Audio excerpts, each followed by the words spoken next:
Assalamualaikum warahmatullahi wabarakatuh. Bismillahirrahmanirrahim. Alhamdulillah rabbil alamin. Wassalatu wassalamu ala asyrafil anbiya'i wal mursalin wa ala alihi wa ashabihi ajma'in.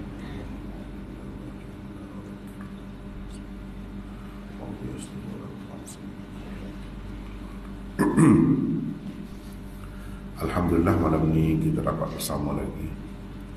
Dan malam ini kita akan mula membaca daripada ayat 255, iaitu ayat yang terkenal dengan ayatul kursi dan seterusnya.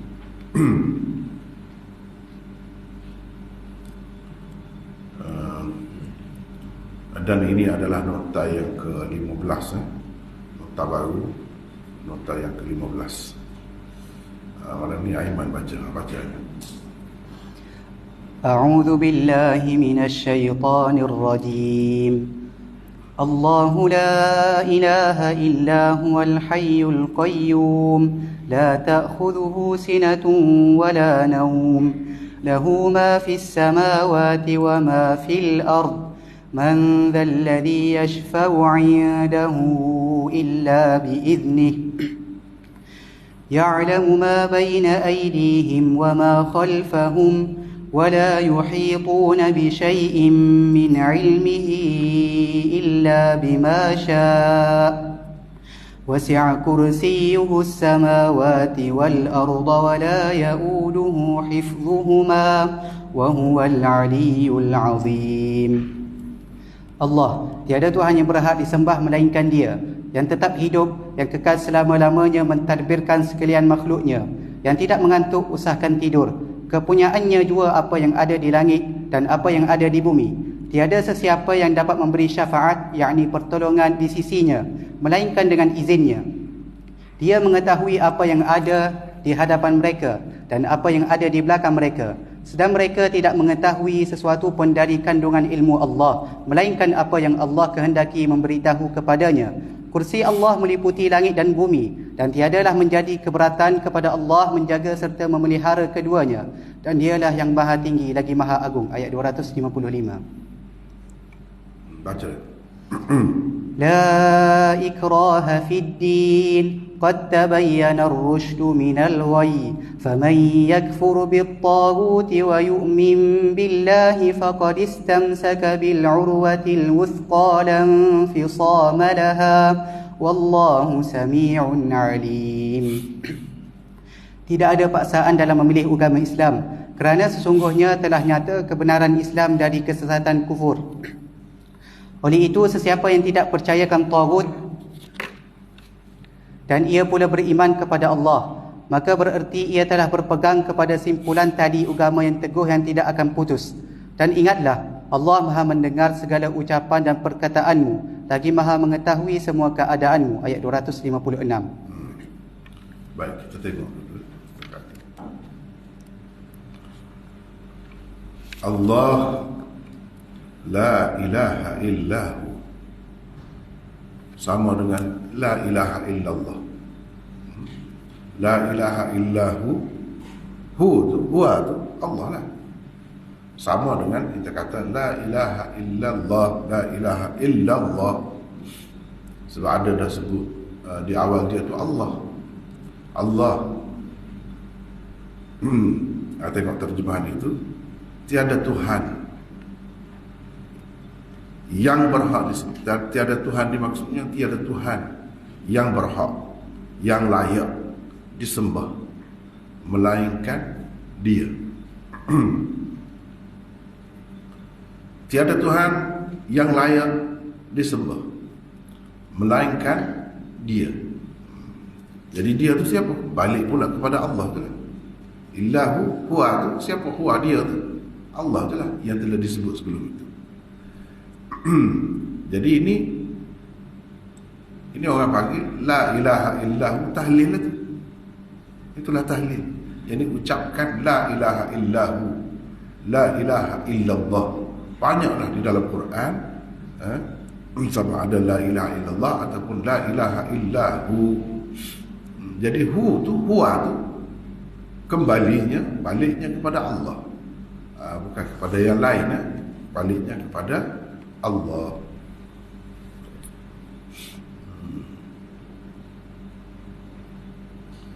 Siapa Allah itu? Ini pengenalan tentang Allah. Pengenalan tentang Allah, yaitu Al-Hayyu, yang tetap hidup, yang sebenar-benarnya hidup, yang mempunyai kehidupan sebenar, sejati, yang hidup sungguh, hidup sengoti. Kalau kita bahasa Kelantan, kita kata hidup sengoti.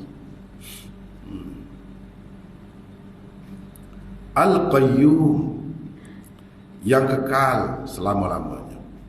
Yang kekal selama-lamanya.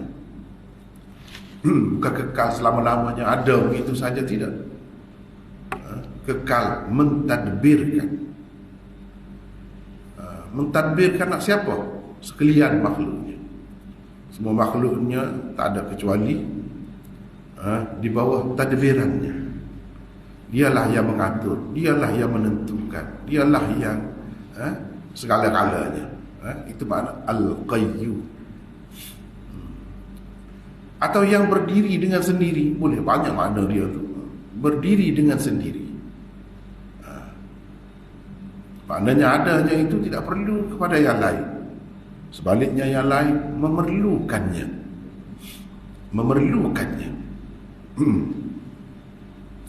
Segala yang lain bergantung wujudnya kepadanya, sedangkan wujud Allah tidak bergantung kepada yang lain.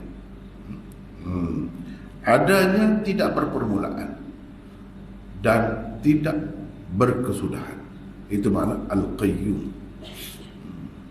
Yang tidak mengantuk, usahakan tidur. Mengantuk pun tidur,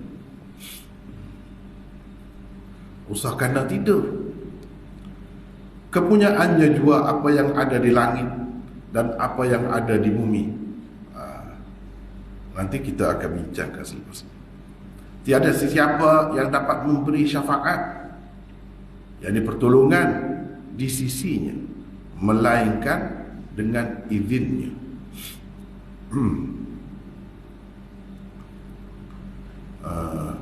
Dia mengetahui apa yang ada di hadapan mereka dan apa yang ada di belakang mereka, sedang mereka tidak mengetahui sesuatu pun dari ilmu Allah, melainkan apa yang Allah kehendaki.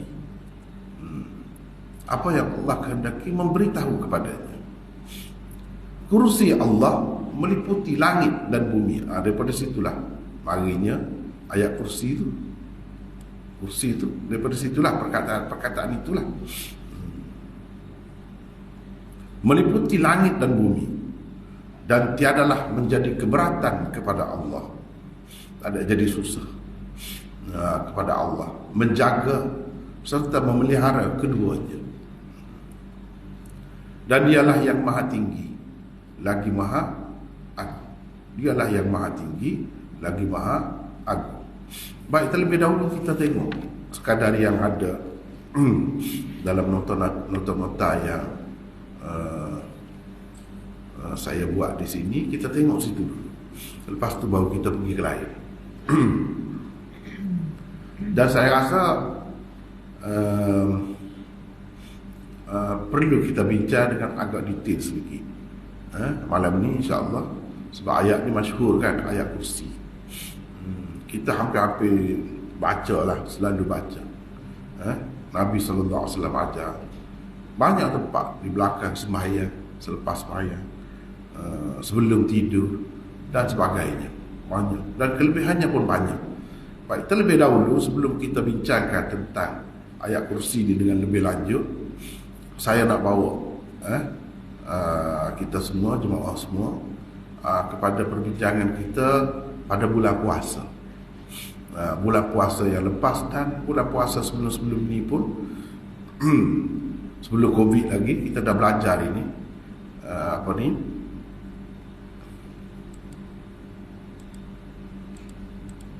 Kita dah belajar ni kan.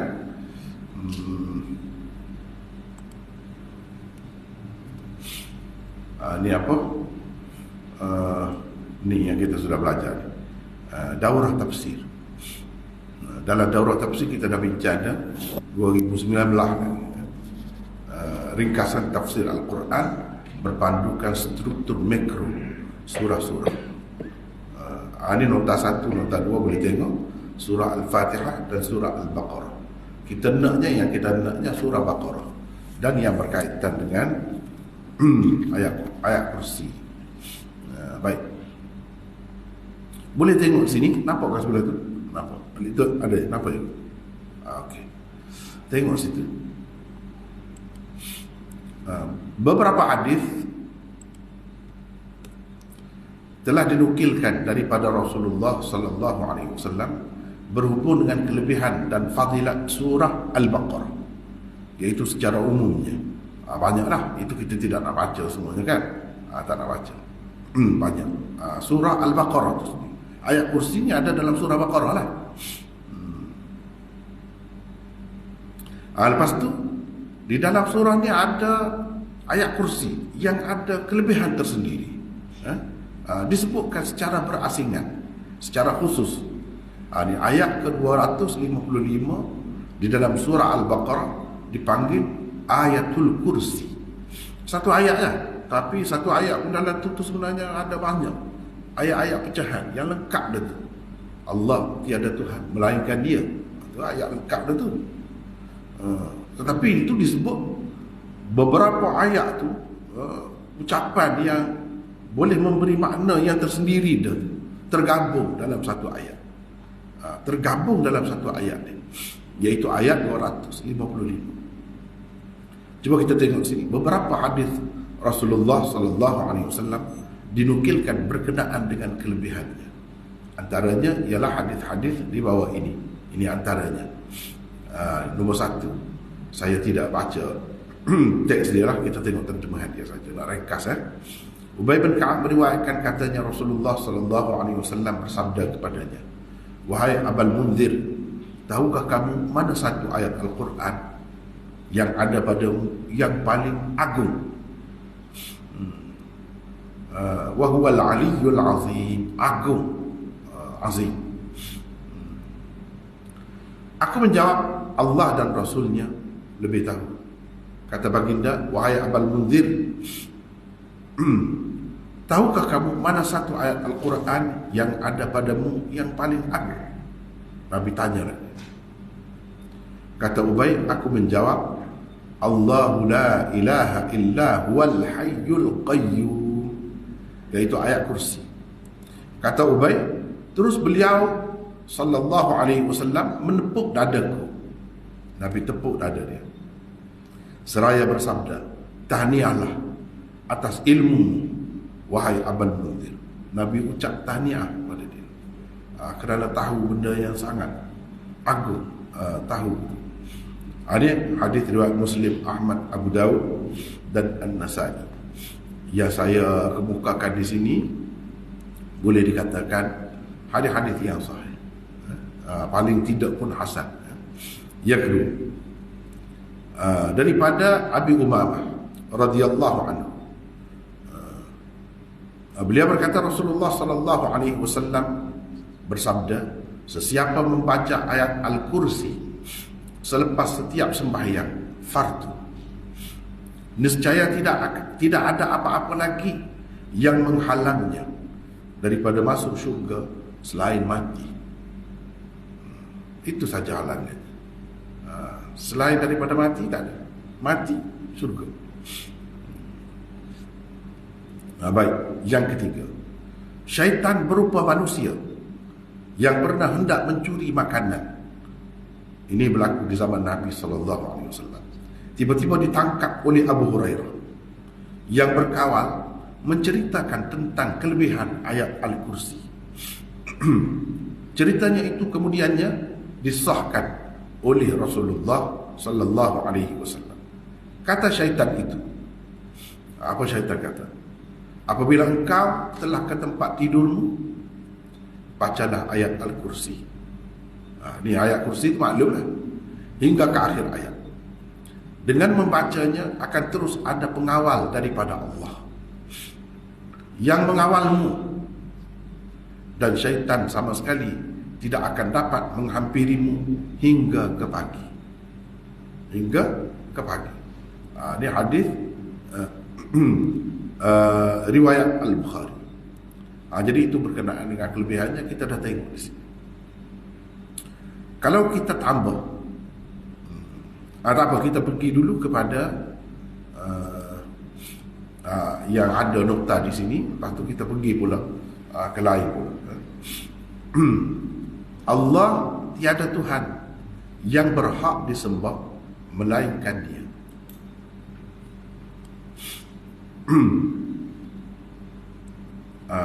Di sini saya tidak buat nota sebab kita dah bincang dah sebelum ni. Cuma nak sebut sebagai peringatan, ingat pula, nak ingat balik yang kita telah belajar. Cuma kita perhatikan di sini, Allah la ilaha, bukan la rabbah, tapi la ilaha. Bila kata ilah itu mana kita terjemah bahasa Melayu Tuhan, tapi Tuhan macam mana? Tuhan macam mana?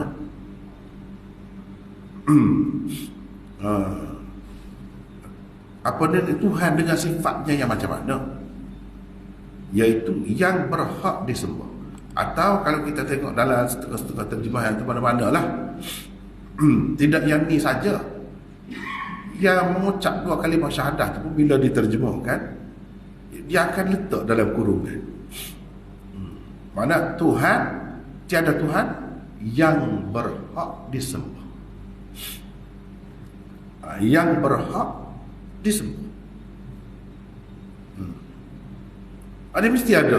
Kenapa orang letak begitu? Tak kira pergilah mana-mana, dalam bahasa mana-mana pun, dalam bahasa dia lah, tapi dia akan ada dalam kurungan. Kenapa begitu? Sayanya yang sebut ni nak menarik perhatian tuan-tuan dan puan-puan sekalian, ahli jemaah sekalian, kepada orang-orang sekarang ni duduk sibuk kan, duduk sibuk pertikaikan tauhid uluhiyah, rububiyah, asma wa sifat. Sibuk lah, tak pandai-pandai. Sehingga sibuk tu siapa naik ke peringkat tuduh orang. Kalau berpahaman begitu, Wahabi dia kata. Wahabi ni kepada setengah-setengah masyarakat kita tu dia anggap tak betul lah, sesat lah. Saya nak cerita ni, kalau kata sesat pahaman begitu, sesatlah ajaran Quran.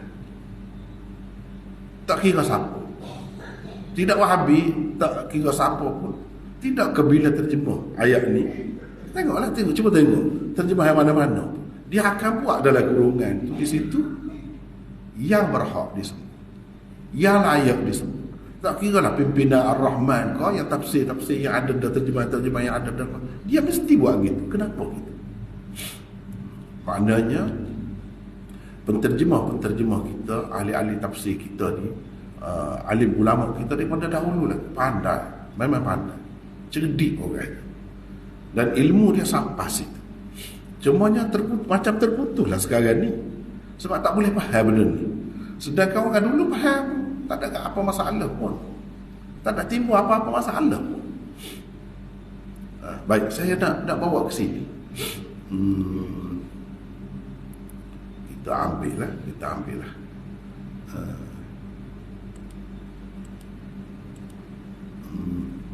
Kita ambil sini tu lah. Sebab kita semua tahu dah kan. Ni terjemahan Melayu Malaysia, terjemahan Melayu. Terjemahan Quran. Kita ambil terjemahan ayat tu, kita tahu lagu dah.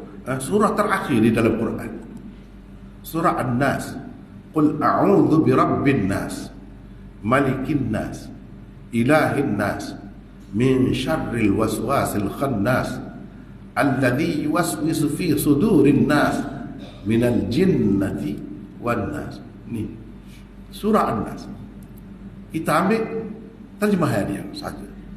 Cuba kita tengok. Dengan nama Allah yang Maha Pemurah lagi Maha Mengasihani. Katakanlah, wahai Muhammad, aku berlindung kepada Allah, pemelihara sekalian manusia,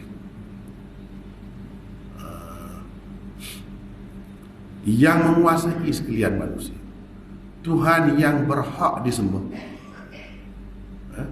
oleh sekalian manusia. Nampak? Kalau kita ambil Quran lah, nampak jelas sikit ya. Ni kita kata ambil Quran.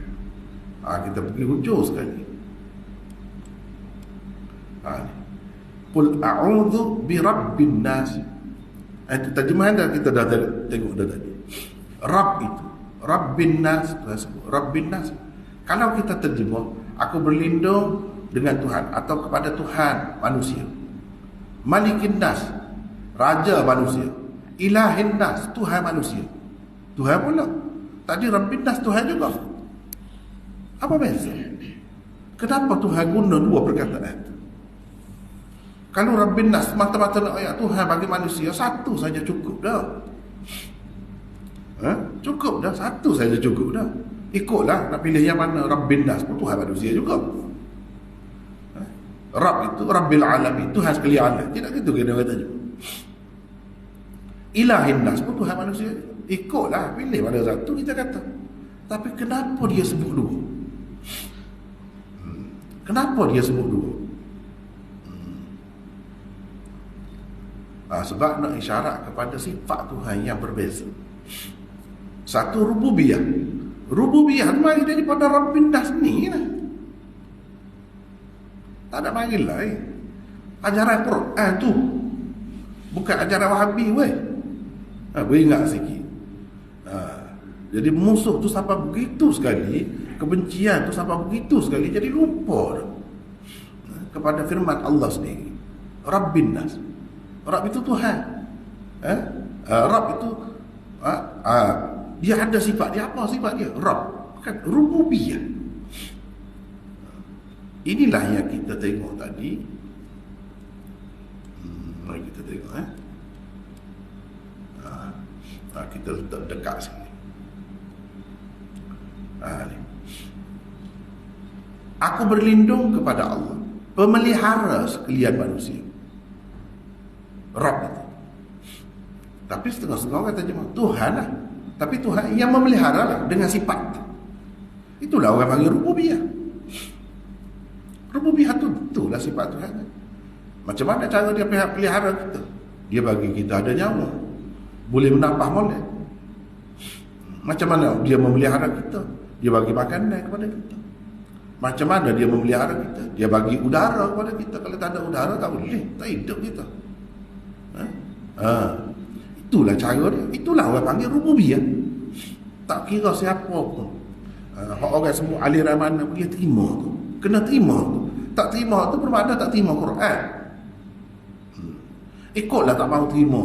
Lepas tu kalau tidak mahu terima istilah rububiyah, nak terima istilah apa? Mana yang lebih sesuai dengan perkataan Rabb tu?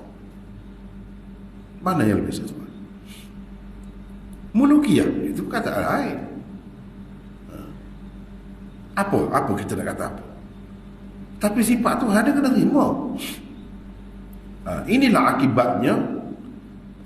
Salah satu sebab jadi mengajar tu sifat 20 kan. Tak ada sebut benda gini. Tak ada sebut. Terlalu terlanjur duduk mengajar sifat 20 sampai tak mengaji Quran, sampai tak mengaji hak lain. Tak ada apa. Sehingga bila orang sebut tu kita tolak. Kita kata macam-macam. Tak apalah kata ke dia tu, tak apalah. Kita tak percaya ke Tuhan tu begitu. Tuhan tu bersifat dengan sifat tu, tak percaya ke? Kalau percaya, sifat Tuhan tu namanya apa? Sebab kita nak ngaji kudrat, hayat, sama, basar, itu je. Baqa, itu. Mana seseorang selain daripada itu tak tahu. Ini bahayanya. Nak mengaji hak tu tak jadi masalah, tak apa. Tapi jangan sampai menafikan Quran tu sendiri akhirnya sampai ke situ. Ni rububiyah dah. Bukannya benda lain. Kalau kita tak maulah terima istilah rububiyah. Istilah apa? Cuba letak. Takkan tak ada. Takkan tak ada. Sifat tu, sifat Rabb tu. Kalau rububiyah sesuai tu, Rabb ada dalam rububiyah. Rububiyah tu maknanya Tuhan yang sifatnya begini, memelihara sekalian manusia, memelihara manusia. Itu sifat. Itu rububiyah namanya. Kalau tidak, cuba tanyalah diri sendiri. Tak payahlah duduk bercakap banyak, duduk menuduh orang, tak payah. Cuba, kenapa dia sebut dua kali? Rabb makna Tuhan juga, ilah makna Tuhan juga. Kenapa tak sebut sekali? Padahal sebut sekali jadi berulang tu. Sebab itu kita kena belajar biar betul. Sebab bahasa Melayu tu dia terhad. Bahasa Melayu tu dia tidak seluas bahasa Arab. Tuhan, sini pun terjemah Tuhan juga, situ pun Tuhan juga. Ini kita ambil terjemahan. Baik, kita nak tengok lagi. Itu terjemahan Malaysia, ini terjemahan Indonesia. Nak tengok. Ambil hujung sekali. Katakanlah aku berlindung kepada Tuhan. Tuhan, tubik dah Tuhan. Tapi dalam kurungan tu, yang memelihara dan menguasai manusia. Sama juga dengan yang tadi. Yang menjaga, yang melindungi, yang memelihara manusia, sama. Cuma tadi dia tak terjemah, tak ubah Tuhan. Tapi yang ada sifat tu siapa? Tuhan lah. Tuhan juga. Di sini dia buat nombor 3 tu, ilahin nas, sembahan manusia yang disembah. Tuhan dengan sifat yang layak disembah. Tak ada yang lain kecuali Allah. Ni cuba kita tengok sini. Kita mari dekat.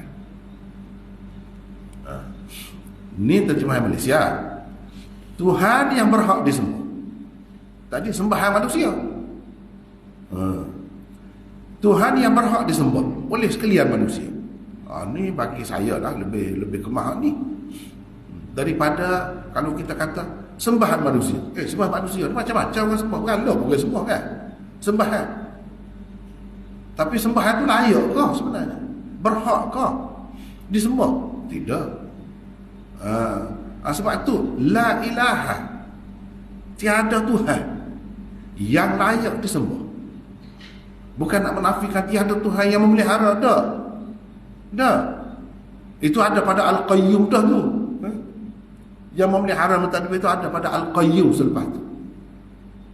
Allah la ilaha. Kenapa dia guna la ilaha, tidak guna la rabba? Padahal rabba tu Tuhan juga. Dan isyarat kepada dua sifat Tuhan. Rabb isyarat kepada rububiyah. Ilah, alif lam ha, uluhiyah. Kalau tak mahu pakailah istilah itu, kata istilah itu istilah Ibnu Taimiyah lah, macam-macam. Orang tak tahu sebelum Ibnu Taimiyah kemukakan benda ni. Lemah saya. Macam orang-orang yang bercakap begitu, dia tak baca Quran. Permusuhan membuatkan jadi buta. Kebencian kepada sesuatu golongan sama-sama Islam tu, benci sampai begitu sekali tu, sampai menafikan benda yang ada dalam Quran. Tak secara lah Ibnu Taimiyah kau siapa tu letak tepi, ni baca Quran. Ilahin nas ada ke tak ada? Ilah tu apa makna? Buka tafsir, buka terjemahan. Ni dia kata sembahan manusia, maksudnya yang layak lah disembah oleh manusia. Tapi kalau kita terjemahan Malaysia ni, Malay Quran ini, dia Tuhan juga yang berhak disembah. Sama lah dengan yang kita buat ni, cuba perhati. Yang berhak disembah. Ilah itu guna ilah, kita tidak guna Rabb sini. Isyarat kepada ilah uluhiyah. Apa uluhiyah? Iaitu Tuhan Allah itu sahaja yang layak disembah. Yang layak disembah, yang layak diseru, yang dia layak diminta pertolongan. Kita kata iyyaka na'budu, hanya Engkau yang kami sembah. Wa iyyaka nasta'in, hanya Engkau yang kami minta tolong. Kalau kami nak seru, nak minta tolong, tak ada orang lain. Maksudnya minta tolong yang manusia tak boleh lah, di luar daripada kuasa manusia nak minta tolong. Kita kena minta dengan Allah. Nak minta mari air sebotol tu boleh. Air boleh tu orang. nak minta anak. Biar kita dapat anak lelaki sekali ni, boleh kita minta dengan siapa-siapa. Minta dengan tu wali kubur ke, minta dengan nabi ke, minta dengan siapa-siapa, tak boleh. Sebab tu di luar daripada kemampuan manusia. Kita kena minta dengan siapa benda lagu tu? Allah. Tak ada lain. Wa iyyaka nasta'in. Jadi itu maksud uluhiyah tu. Tak secara lah Ibnu Taimiyah. Ada ke tidak dalam Quran makna ni? Lepas tu makna ni sifat Tuhan hak ni sifat Tuhan hak ni tidak ada dalam Quran ke? Uluhiyah. Kalau kita tak mahu terima lah istilah tu, sebab istilah kita tak mahu, cuba buat istilah lain. Tapi kena ada juga. Tuhan kena bersifat gini juga. Tak boleh sebut. Sebut ilahiyah. Mereka nak sebut apa? Ilahiyah kau, uluhiyah kau, atau sebut apa-apa. Tapi kena terima ni sifat Tuhan ni. Tuhan sebagai satu-satunya, tak ada pilihan, tak ada lain. Yang layak disembah, yang berhak disembah hanya dia. Itulah orang panggil uluhiyah. Itulah kerugiannya kalau kita duduk nampak sistem kita saja lebihnya. Orang tak pakar berlaku. Orang kita tuduh macam-macam. Padahal orang tu pun belajar Quran juga. Ternyata di situ, kelihatan di situ, kita ni yang kurang. Sebab apa kita pegang sifat 20 sangat kan? Tak ada tu dalam sifat uluhiyah. Tak ada tu dalam 20 tu sifat rububiyah. Sudah. Lepas tu? Lepas tu? Tak saya terima kan sifat Tuhan. Sebab tu orang kata jangan gaduh nak kata kat orang. Jangan gaduh. Orang lipat balik baru tahu gitu. Uluhiyah tu apa? Tak saya terima. Itu Ibnu Taimiyah buat. Dia mau buat lah. Nama apa sifat? Kita dapat uluhiyah comel dah. Sebab sifat tu uluhiyah. Daripada alif lam ada, rububiyah ada, rabb ada, memang ada situ. Pada mau nak beri nama lain dia apa? Tak ada. Tak sini tahu orang tak tahu lah jadi. Tuhan ni yang memelihara alam semesta. Tuhan ni yang layak di semua. Kita duduk mengucap 2 kalimah syahadah tu, la ilaha illallah. Apa tidak? La rabba illallah. Apa? La ilaha. Apa? Semua terima, dia tak lagi. Semua terima. Tiada yang Tuhan yang layak ataupun yang berhak di semua melainkan dia. Mana uluhiyah Tuhan lah tu. Malikin Nas. Kita nak tengok ni. Malikin Nas. Ni Rabb ni rububiyah. Rabb ni rububiyah.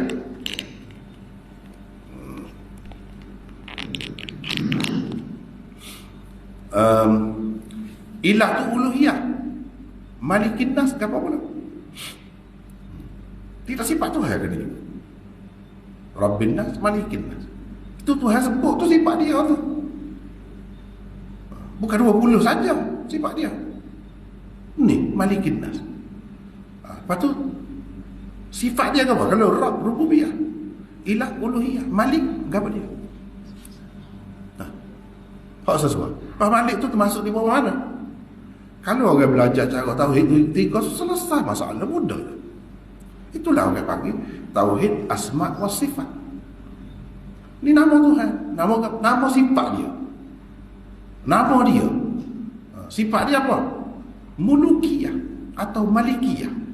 Sifat kerajaan dia tu. Perihal raja dia tu.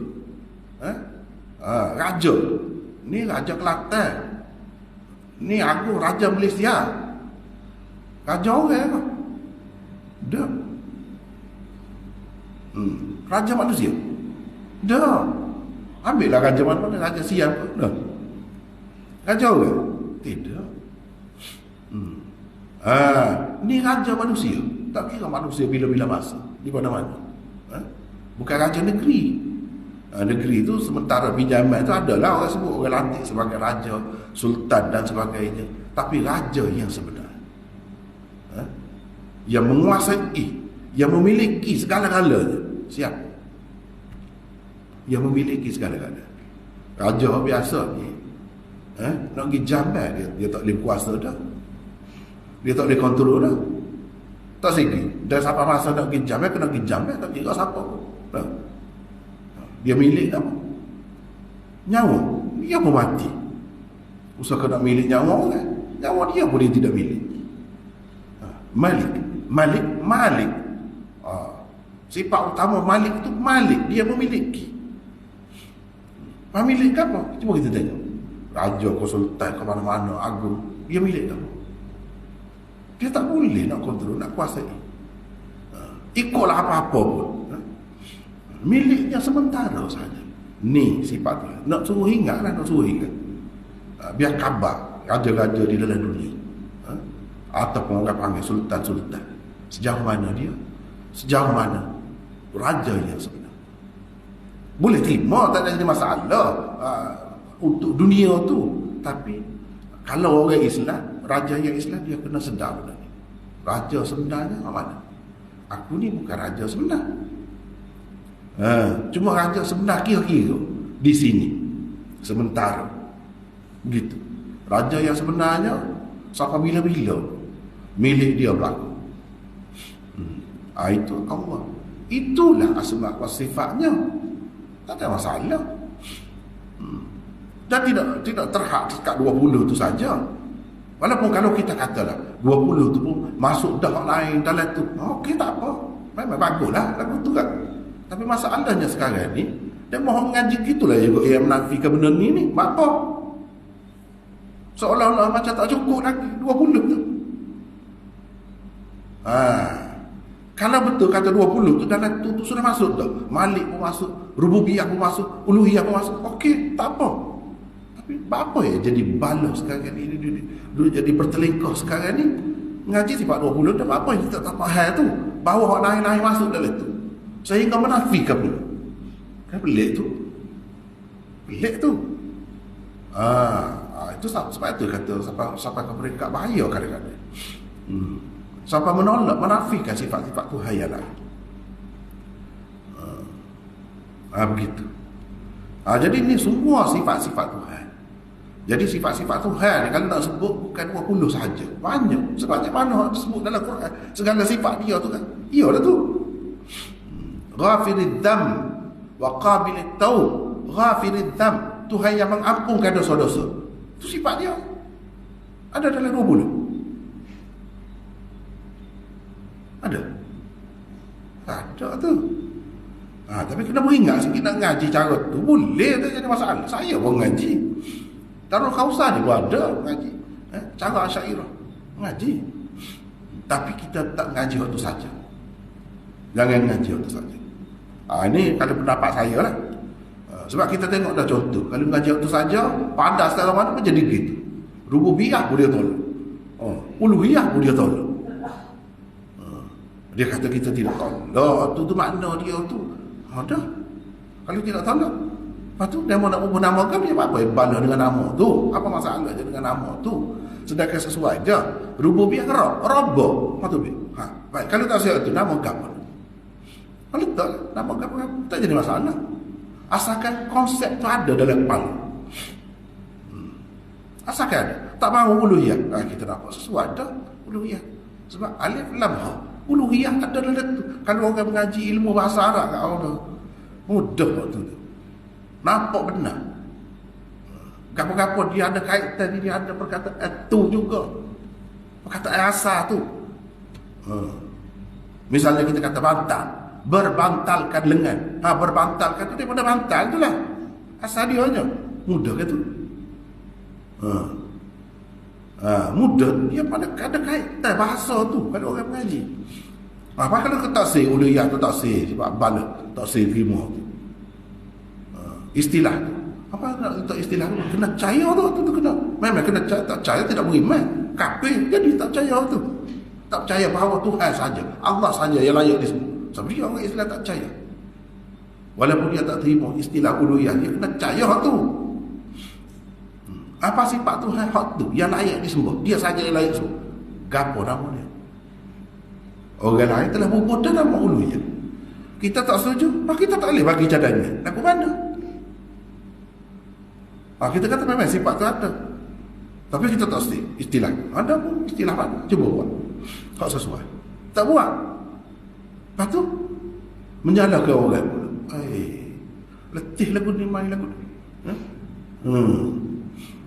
Sebab itu kata sini cuba tengok terjemahan mana-mana, tengoklah terjemahan mana-mana, bukalah terjemahan mana-mana. Bukan kita orang Melayu, terjemahan Melayu lah dekat sikit kan. Melayu ni, Malaysia ni, Indonesia lebih kurang. Baik, sebab itulah kita terjemah Allah tiada Tuhan yang berhak disembah, yang layak disembah. Hak lain-lain, Allah ke macam-macam nama kan, Tuhan-Tuhan dalam dunia ni, kalau orang buat Tuhan kan, itu tidak layak, tidak berhak disembah sebenarnya. Walaupun disembah, memang disembah. Sebab tu terjemahan Indonesia saja saya rasa sembahan manusia. Sembahan manusia ni macam-macam sembahan manusia. Sembahan manusia mana yang disembah oleh manusia, macam-macam ada. Tetapi yang layak, yang sebenar-benarnya, patut, sesuai, layak, berhak disembah, tak ada yang lain. Kecuali dia tu siapa? Allah tu lah. Jadi sifat yang lain tu apa namanya? Apa namanya? Gitu. Sebab itulah orang salah dahulu, sahabat dulu, dia tak ngaji sifat 20 ni. Dia tak kenal Tuhan kau. Lebih kenal pada kita. Sebab apa? Dia faham ni. Ni ilah ni sifat uluhiyah Tuhan. Rabb tu sifat rububiyah Tuhan. Rububiyah maksudnya gini-gini. Dia baca Quran ajar dah tentang akidah. Kalau tak mengaji tu pun tak apa, mengaji Quran tu penting. Zaman Nabi tak ada ajar lain. Quran dah hadis, cukup dah. Akidah ke, fiqh ke, apa semua dalam tu ada dah. Kalau kita kata tak sempurna kecuali kalau belajar, jadi masalah tu. Orang sebelum pada tu lagu mana? Orang sebelum pada tu, sebelum ada kaedah ni, kaedah sifat 20, sifat 13 ni, orang sebelum tu. Macam mana pegangan ni? Itu masalah. Jadi benda ni kena faham dengan baik lah. Kena faham dengan baik. Baik, kita tengoklah. Melainkan dia yang tetap hidup. Ini adalah dalam sifat 20 ada hayat. Sifat hayat. Sifat hayat. Yang bersifat dengan sifat hayat tu sama. Al-Hayyu namanya. Itu ada. Okey, tak apalah ada. Tapi ilah, sifat uluhiyah tu mana ada? Itu yang jadi masalah. Dia tak jadi, tak nampak, tak kemah. Sebab tu jadi longgar. Tak apa pergi minta dengan tu ahli kubur pun tak apa juga. Sebab tu jadi longgar tu. Tak jelas molek uluhiyah tu kepada. Padahal dia kata sama, la ilaha illallah, la ilaha illallah tu mengerti. Tak faham. Apa makna ilah tu? Sebab tak faham uluhiyah tadi lah. Boleh pergi minta kubur tu. Boleh pergi minta dengan orang kubur. Padahal Islam ajar kita tolong semaya ke dia orang mati. Kita tolong semaya. Siapa dia yang dikecuali kita ada orang semaya maya? Nabi orang semaya. Maya. Makna kita minta tolong, dia tak boleh dah. Nak minta ampun dengan Tuhan pun tak boleh. Tiba-tiba setelah orang pergi sana kubur kita diminta pula dengan dia. Kita kata tak apa, minta dengan dia sebab kita minta, suruh dia minta dengan Tuhan. Tengok. Apa boleh jadi pusing-pusing kita? Pasal tak jelas uluhiyah tadi itulah. Sebab tak tekan waktu. Tak boleh minta lagu tu. Kita yang belajar hadis ni, bila ada sahabat-sahabat pergi minta dengan Nabi kubur, kita tanya waktu banyak keperluan kita tak pernah menggagi kubur. Ya kita sebut Allah ni tu pasal jadi fenomena tu semakin nyata dalam masyarakat kita. Lama dah tu lama-lama dah penyakit tu kita dia baru nak sabar. Penyakit tu. Berapa ikut minta dengan orang dalam kubur. Tak apa, tidak syirik. Tidak syirik. Gitu. Sebab apa? Sebab dia minta dengan Tuhan juga. Kita minta. Dia minta dengan Tuhan. Lepas tu marilah akidah pelik-pelik. Pelik-pelik. Lepas dia mati, kau bagus lagi kita pergi minta dia. Sebab apa? Masa dia hidup dia sibuk nak cari ke bini lah, nak pergi beli kedai lah, ni tak ada. Habis dah kerja tu. Jadi dia tu kekosongan. Seolahnya nanti orang pergi minta ke dia. Pelik-pelik lah akidah. Awak masuk dalam masyarakat ni. Mana kalau minta dengan dia pun dia free dah. Dia bebas dah. Kalau dalam dunia tu sibuk banyak perkara. Dia sebagai tu email lah pergi, cara kita bagi nikah orang lah, macam-macam. Ni tak ada dah dia. Mati dah, habis dah urusan. Jadi dia tu kosong. Hubungan dia dengan Tuhan tu apa? Kita ambil mana benda-benda lagu ni? Kita ambil mana? Kita tidak sembah dia, tapi kita minta dengan dia. Padahal dalam Fatihah dia baca semua wa iyyaka nasta'in. Bukan iyyaka na'budu saja wa iyyaka nasta'in itu apa yang sebut sekali. Mana tak boleh juga lah. Tak boleh juga. Minta terutamanya mati tu. Apa nak minta je.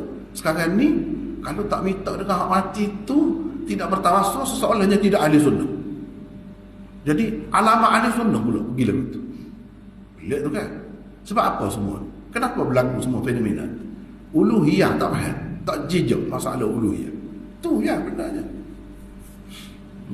Tu tak jejak. Uluhiyah tak jejak. Sebab tu tak apa.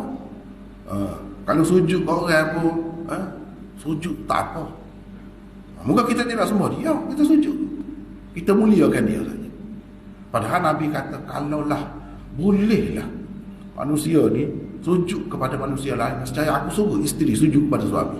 Tak boleh. Allah tak boleh. Kalau bolehlah aku suruh. Tak boleh. Nak ayat. Sebab itu ulama kata paling kalau tidak haram. Tak boleh nak hormat kau orang siapa bongkok, siapa rokok pun tak boleh. Kenapa gitu?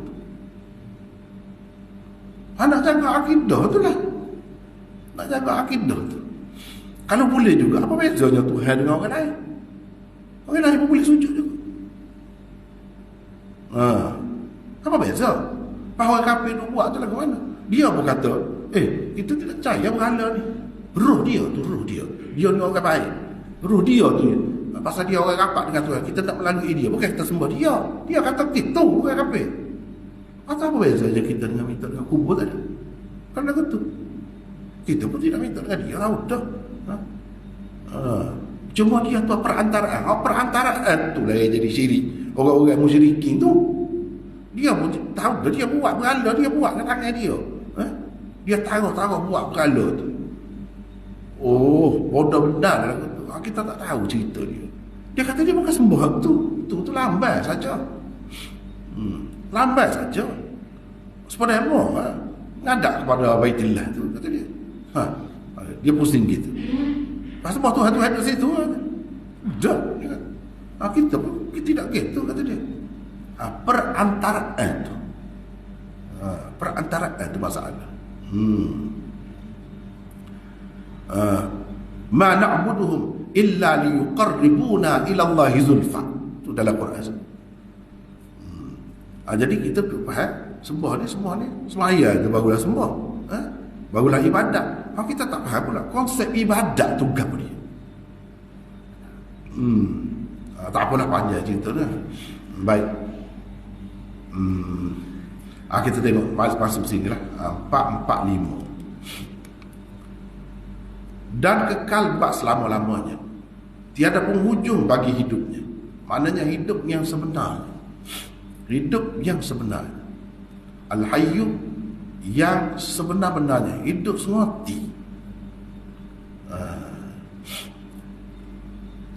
Firmannya di dalam surah Ar-Rahman lebih menjelaskan lagi sifat hidupnya itu. Sifat hidupnya itu. Baca situ Aiman. وَيَبْقَى وَجْهُ رَبِّكَ ذُو الْجَلَالِ وَالْإِكْرَامِ. Bermaksud, dan tetap kekal zat Tuhanmu yang mempunyai kebesaran dan kemuliaan. Surah Ar-Rahman ayat 27. Ini makna kekal Tuhan. Hidup dia tu kekal. Adapun hidup yang lain ni ada permulaan, ada kesudahan. Ada kesudahan. Dia kena berubah-ubah, mati dulu. Lepas tu hidup dalam syurga, tak ada kesudahan. Tapi nak boleh ke syurga tu berapa kali hidup mati.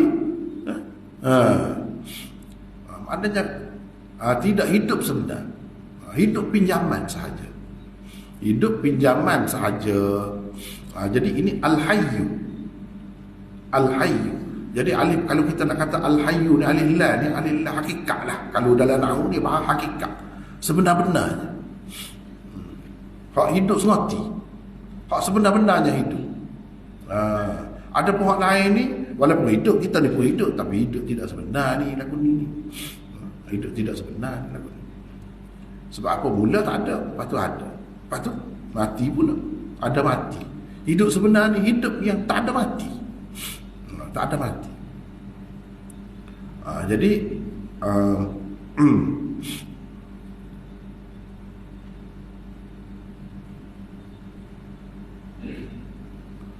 baik.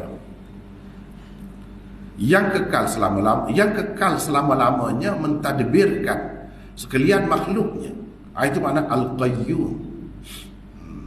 Al-qayyum, atau kalau belajar sifat 20, qiyamuhu bi nafsi. Qiyamuhu bi nafsi, berdiri dengan sendiri. Al-qayyum tu lah. Itu ada. Itu ada. Kalau kita kata apa ni qiyamuhu bi nafsi itu mana Qurannya? Al-qayyum. Boleh ada. Ada. Dalam sifat 20 tu ada. Tuhan kekal, ada. Wa yabqa wajhu rabbika dzul jalali wal ikram. Kekal, ada. Tapi uluhiyah, rububiyah di mana? Itu masalah. Sebab itulah kalau kita terbuka, bersikap terbukanya, alangkah baiknya terimalah hak tu, hak ni pun hak kita juga, hak ni pun hak kita juga, kan selesai masalah. Apa yang ada sikit sebanyak kekurangan ada pada hak ni ditampung. Ada sikit sebanyak kekurangan ada pada hak ditampung, kan. Alangkah baik dia terima gitu. Ni duduk musuh pula, sama sendiri, duduk bala sama sendiri.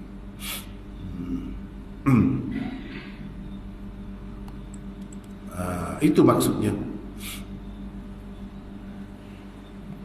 Baik.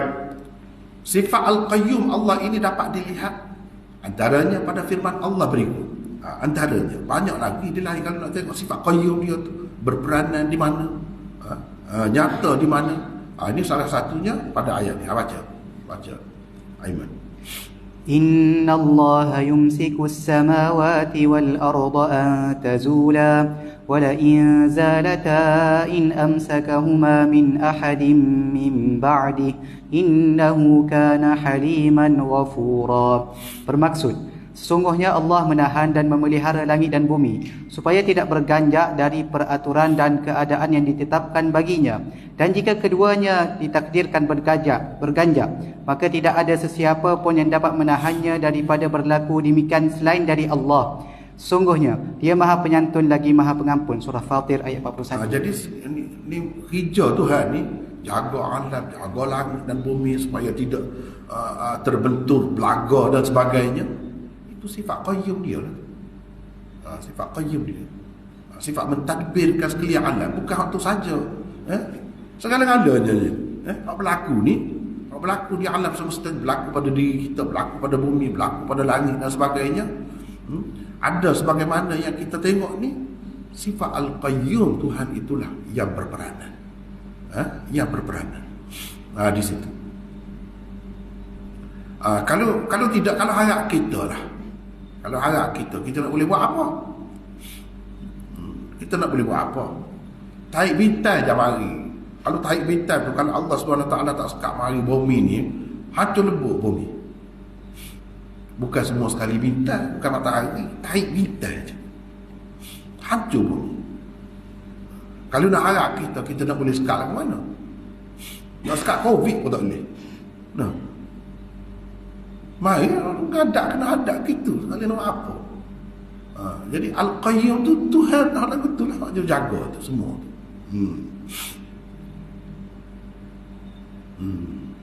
Baik. Secara sepintas lalu dulu, tidak mengantuk, usahakan tidur, kepunyaannya jua apa yang ada di langit dan apa yang ada di bumi. Tiada sesiapa yang dapat memberi syafaat pertolongan di sisinya melainkan dengan izinnya. Jadi di sini sebab kita nak ambil mana ada ayat Quran ni, saling mentafsirkan. Boleh tengok di tempat lain. Hak tu dulu. Kalau nak tengok tafsir ni luas. Tafsir ni kita nak tengok tu.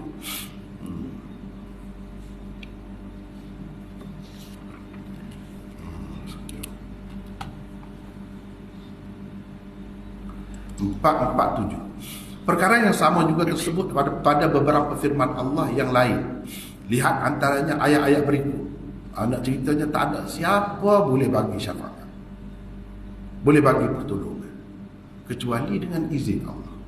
Semua kalau ada kita nampak orang tolong kita, orang tu bagi pertolongan, orang tu dapat bantuan, semuanya di belakang tu, di sebaliknya Allah belakang. Dengan izin Allah. Baca surah ini. إن ربكم الله الذي خلق السماوات والأرض في 6 أيام ثم استوى على العرش يدبر الأمر ما من شفيع إلا من بعد إذنه ذلكم الله ربكم فاعبدوه أفلا تذكرون. Bermaksud, sesungguhnya Tuhan kamu ialah Allah yang menjadikan langit dan bumi dalam 6 masa. Kemudian dia bersemayam di atas arasy. Dia mentadbirkan segala urusan. Tidak ada sesiapa pun yang dapat memberi syafaat melainkan sesudah diizinkannya. Yang bersifat demikian itulah Allah, Tuhan yang memelihara dan mentadbirkan keadaan kamu. Maka tunduklah dan taatlah kamu kepada perintahnya. Patutkah kamu setelah mengetahui kenyataan yang tersebut tidak mahu mengingatinya? Surah Yunus ayat ketiga. Baca. يومئذ لا تنفع الشفاعة إلا من أذن له الرحمن ورضي له قولا. Bermaksud, pada hari itu tidak berfaedah syafaat dari dan kepada sesiapa pun kecuali dari orang yang diizinkan oleh Allah yang melimpah-limpah rahmatnya, dan kepada orang yang diredai perkataannya. Surah Taha ayat 109. Baca. يعلم ما بين أيديهم وما خلفهم ولا يشفعون إلا لمن ارتضى وهم من خشيته مشفقون. Bermaksud, Allah mengetahui apa yang ada di hadapan mereka yang telah mereka lakukan dan apa yang di belakang mereka yang akan mereka lakukan, dan mereka tidak memohon syafaat melainkan bagi sesiapa yang diredai Allah, dan mereka pula sentiasa cemas takut daripada ditimpa azabnya. Surah Al-Anbiya ayat 28. Baca lagi.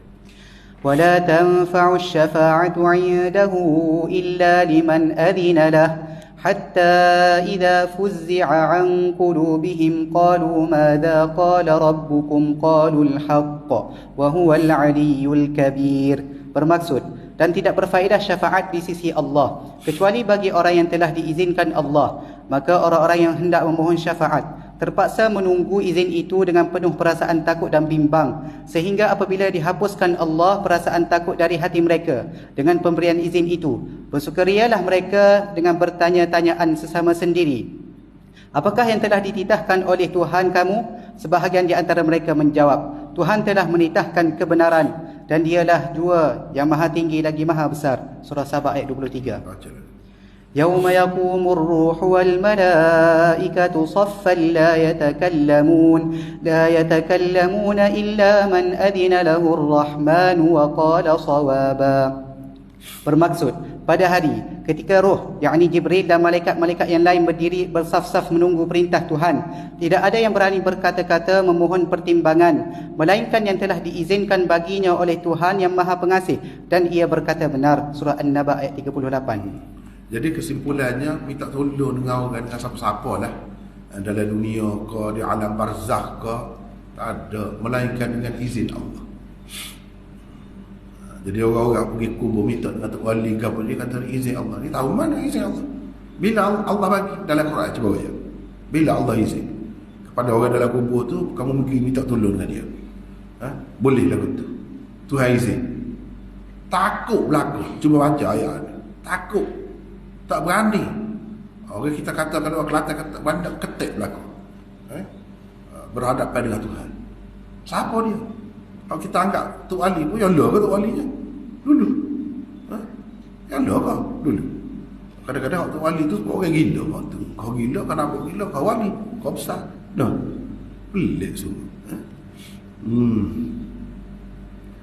Ini syafaat belaka ni, syafaat. Semua orang hak pergi tadi kan, dia nak syafaat tadi. Syafaat ni hak Allah. Kita nak kata orang ni boleh beri pertolongan kepada orang, mana dalil? Gitu bab akidah ni. Dia tak boleh ikut setera gitu. Dia boleh tolong lah tu. Moga dia tak sibuk dah duduk dalam kubur tu. Seseolahnya duduk tunggu orang mari nak minta kap. Sedap. Ni cuba baca ayat ni. Semua ayat ni. Termasuk dalam ayat kursi ni. Tak ada siapa boleh bagi syafaat di mana-mana kecuali dengan izin Allah.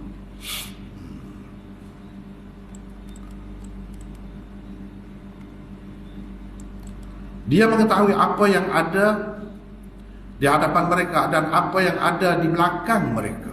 Apa maksudnya? Tadi salah satu ayat yang kita baca tadi dah menjelaskan apa maksud tahu di hadapan dan belakang ni. Perkara yang sama juga tersebut pada beberapa firman Allah yang lain. Antaranya pada ayat-ayat berikut. Baca ayat. يعلم ما بين أيديهم وما خلفهم ولا يحيطون به علما. Bermaksud Allah mengetahui apa yang ada di hadapan mereka dari hal-hal dunia dan apa yang di belakang mereka dari perkara akhirat, sedang mereka tidak mengetahuinya secara meliputi. Surah Taha ayat 110. يعلم ما بين أيديهم وما خلفهم وإلى الله ترجع الأمور. Bermaksud dia, yakni Allah, mengetahui apa yang ada di hadapan mereka dan apa yang ada di belakang mereka, dan kepada Allah juga dah kembalinya segala urusan. Surah Al-Hajj ayat 76. Jadi makna Tuhan tahu apa yang ada di hadapan mereka, apa yang ada di belakang mereka ni ada beberapa tempat. Sebab itu saya sebut dah di sini pada beberapa firman Allah. Beberapa bukan ini saja, antaranya ni itu juga sebagai contoh. Nak ceritanya kalau nak faham apa maksud dia, tengoklah pada beberapa ayat ini. Sedang mereka tidak mengetahui sesuatu pun yakni dari kandungan ilmu Allah melainkan apa yang Allah kehendaki. Yakni Allah memberitahu. Jadi sebanyak mana orang yang tahu, orang yang alim, orang yang pandai ni, Allah nak bagi tahu, dia tahu lah. Orang tahu apa-apa rahsia, Allah nak bagi tahu, dia tahu lah. Gitu. Orang ada ilmu apa-apa pun, hak Tuhan nak bagi tahu, dia tahu lah. Kalau Tuhan tidak bagi tahu, tak tahu. Ilmu yang ada pada manusia ni mengikut kehendak Allah. Allah nak bagi tahu, dia bagi tahu. Setakat tu. Ilmu orang zaman ni setakat tu. Ilmu orang zaman dulu setakat tu. Dia tak bagi tahu, tak tahu. Tak tahu apa satu. Kita ingat minyak dalam bumi ni lah. Di laut kau kena pergi ambil minyak ke apa? Petrol. Minyak ke apa dia? Kalau minyak lah petrol ni. Tak ada ke zaman dulu. Zaman Nabi ke, selepas tu ke, tak ada. Kosong ke perut bumi. Seperti mana kalau kita tanya? Sebelum orang pandai bori air lah. Pandai orang tahu telaga, tak ada ke air dalam bumi. Semua orang kata ada kan? Ada dalam bumi. Kecuali kalau pada pasir tu, kali dalam benar lah. Ataupun tak ada lah tempat-tempat, tapi tempat-tempat yang ada tu kita boleh kata ada. Begitulah juga dengan minyak. Ada lama tu. Cuma kalau manusia jumpa perang itu, dia tak boleh buat apa, boleh saja. Dia kena ada sekali dengan ilmu enjin, kepandaian manusia buat enjin, buat mesin, buat kapal-kapal. Dia kena ada sekali. Tuhan nak bagi pada masa ni sampai kita boleh guna, pandai guna minyak tu pun nak guna tu pun kena tapis, kena gitu gini dulu. Apa boleh kita guna untuk kereta kita dan sebagainya. Sampai dulu tak ada ke dalam sana? Ada. Tuhan tidak nak beritahu, tak tahu lah. Kalau dia tahu tu saja, tahu tu, boleh tahu kau guna. Lagu mana cara nak guna? Orang guna kilas, banyak mana kilas. Dia kena buat dulu. Kena ada ilmu. Apa nama ni? Enjin, ilmu mesin, engineering. Kena ada dulu tu. Bila ada? Baru ada kemudian. Kenapa tak ada dulu? Dah Tuhan tak sibui. Tu yang mudahnya. Benda-benda apa? Sebanyak-banyak benda dalam atas muka bumi ni, gitu kan.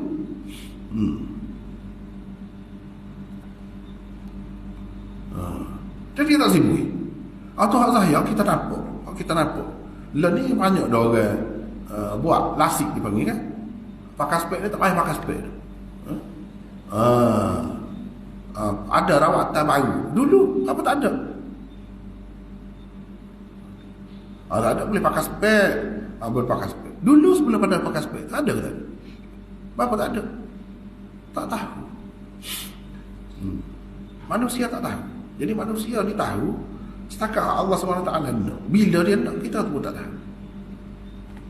Itulah hakikatnya hidup ni. Tu hak mudah biasa. Usah kau pelik-pelik lagi, hak tak tahu lagi. Hak gaib, hak tak nampak tu. Hak nampak dia, hak kita duduk nak, hak kita duduk mengaji ni belajar. Dia tidak boleh sekaligus. Tuhan mengikut kehendak dia pada masa dia. Gitu. Kursi Allah meliputi langit dan bumi. Dan tiadalah yang menjadi keberatan kepada Allah menjaga serta memelihara keduanya. Dan dialah yang maha tinggi lagi maha agung. Gitu. Baik. Itu setakat yang ada di sini ya. Setakat yang ada di sini. Sekarang ni saya nak bawa pergi kepada tafsir lain. Sehubungan dengan kita baca ayat kursi ini biar faham dengan agak mendalam sedikit. Sekadar tafsir dengan Quran itu lebih kurang tak adil lah. Sekat tu ya. Tapi sebagaimana saya katakan, tafsir ini luas. Kalau kita baca ni, hebat nampak Quran. Baca ni pula hebat. Cumanya kita kena ada hak lah. Ni tafsir kita ni setakat ni ya. Bahagian ni setakat tu. Kita nak tafsir berdasarkan rabtul ayat bil ayat. Itu cerita lain pula. Sebab tu kata luah ilmu tafsir. Kait ayat ni dengan ayat ni. Kenapa ayat ni duduk sini? Sebelum ni ayat ni. Kenapa? Patut kedudukan ayat ni dalam struktur surah Baqarah ni sebagai gapo ni. Sebagai gapo ni.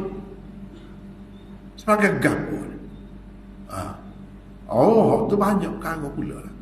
Sekurang-kurangnya saya nak menarik perhatian jemaah malam ni. Kita pergi sini. Saya nak tunjuk sikit ni. Tafsir.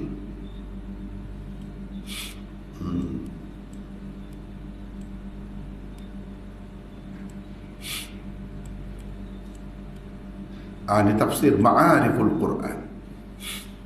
Tafsir ini dalam bahasa Urdu. Sangat bagus. Ditulis oleh seorang Maulana Syekhul Hadis Maulana Idris Kandlawi. Dia di Mahaguru di Jami'ah Ashrafiyah Lahore, Pakistan. Dia tulis tafsir ini Ma'ariful Quran. Kalau kita nak Ma'ariful Quran ni ada 8 jilid 8 jilid tafsir Quran. Baik, kita tengok sebentar lalu dulu. InsyaAllah sempat kita bincang malam ni. Fawaid di bawah tajuk Fawaid dan Lataif. Mana? Beberapa isyarat seni Al-Quran dan pengajaran Al-Quran yang kita dapat daripada ayat kursi. Dia kata, saya terjemuhlah, ambil isi saja. Tidak nak baca dah asal jadi panjang, ambil masa pula kan. Jadi dalam ayat kursi ni yang menceritakan tauhid zat dan tauhid sifat. Itu benar. Ayat kursi ini sebenarnya mengandungi tauhid zat dan tauhid sifat. Mana Tuhan itu esa pada zatnya dan esa pada sifatnya. Esa pada zat dan esa pada sifatnya. Kalau kita nak tengok seperti ayat kursi di dalam Taurat, dalam Injil tak dapat, tak ada ayat yang sekemah ni yang menunjukkan kesempurnaan zat Allah dan kesempurnaan sifat-sifatnya. Yang mana sebut dalam ini, terangkum dalam ini dah segala-gala. Baik. Melalui firman Allah, Allahu la ilaha illahu, itu tauhid zat. Tauhid zat namanya. Allah, tu nama Tuhan. Zat tu nama dia apa? Allah. Zat tu apa kedudukannya? Tiada Tuhan melainkan dia. Yang layak ni semua tak ada orang lain, dia sahaja. Siapa nama dia? Dia tu siapa? Huwa tu siapa? Allah. Kita kenal ada tu zat dia tu. Zat dia tu, diri dia tu. Lepas tu sebut sifat. Al-Hayyu itu sifat. Salah satu sifat Allah. Salah satu sifat dia. Huwa tadi. La ilaha illa. Dalam banyak-banyak sifat sempurna yang ada pada sesuatu yang wujud ni, yang ada ni, baru sempurna apabila ada sifat hidup. Kalau tak ada sifat hidup tu tak ada. Tak ada sempurna. Tak ada comel, tak ada lebih. Kalau kita tengok kita lah kita. Kita ni, kalau tak ada nyawa, cuba tengok orang mati. Ada ke apa? Dia boleh tengok. Dia boleh jalan. Dia boleh buat apa? Tak boleh buat apa. Itu hidup.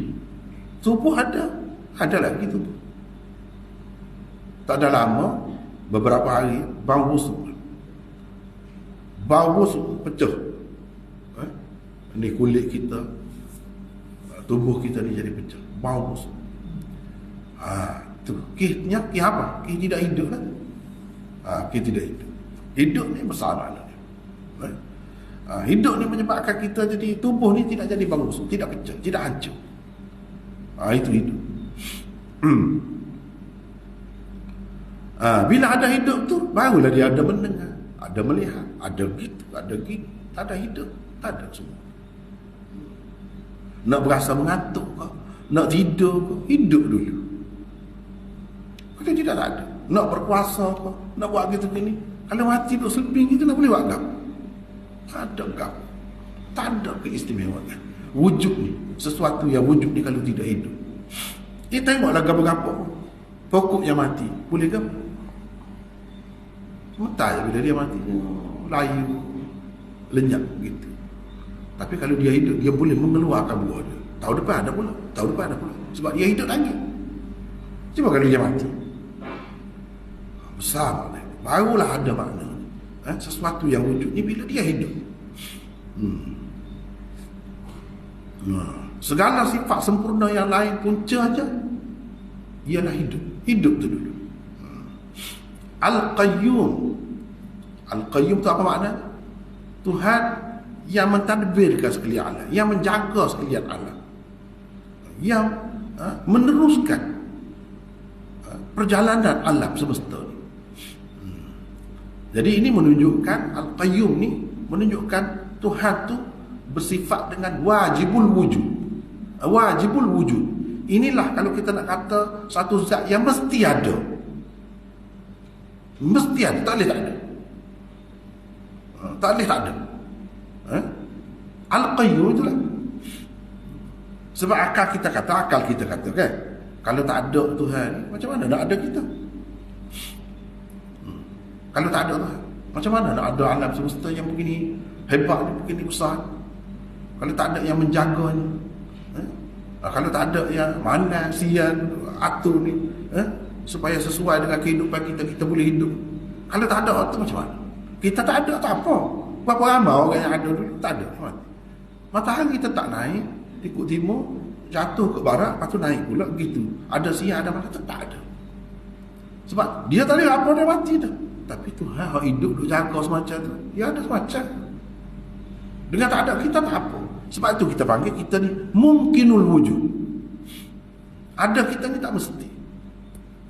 Tidak menentukan ada benda-benda lain tu sebab ada kita. Tak ada kita pun tak apa.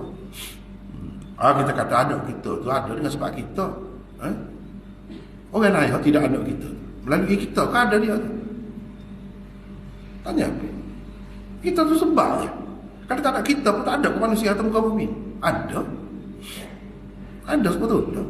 Tapi kalau tak ada Tuhan, Al-Qayyum yang menjaga, mengawal ni macam ni, tak boleh pergi. Tak boleh pergi. Kalau tak ada yang menjaga. Yang menjaga kita bawa kereta. Kita dia jaga, dia kawal. Tak siwi belangga, tak siwi bertepung, belanggar. Kona, kok di kona. Kita ada menjaga tu. Sebab bahaya kan kalau tak ada penjaga. Ikutlah dengan cara zaman moden ni. Oh, kita kata tak ada driver, mesti kena kawal juga. Dia ada stesen dia tu, ada pusat kawalan dia tu, kena kawal juga. Yang mengawal tu lah. Tuhan ni mengawal. Kalau tidak, cuma kita bayangkan kalau tak kereta kau, kereta api kau, tak ada yang mengawal. Jadi macam mana? Melanggar, berselek kau, tengok jalan. Itu baru jalan saja. Dekat alam semesta ni bukan jalan saja. Benda-benda lain banyak segala-gala. Nak jalan dengan molek ke mana? Kalau tak ada yang mengawalnya, yang mengaturnya.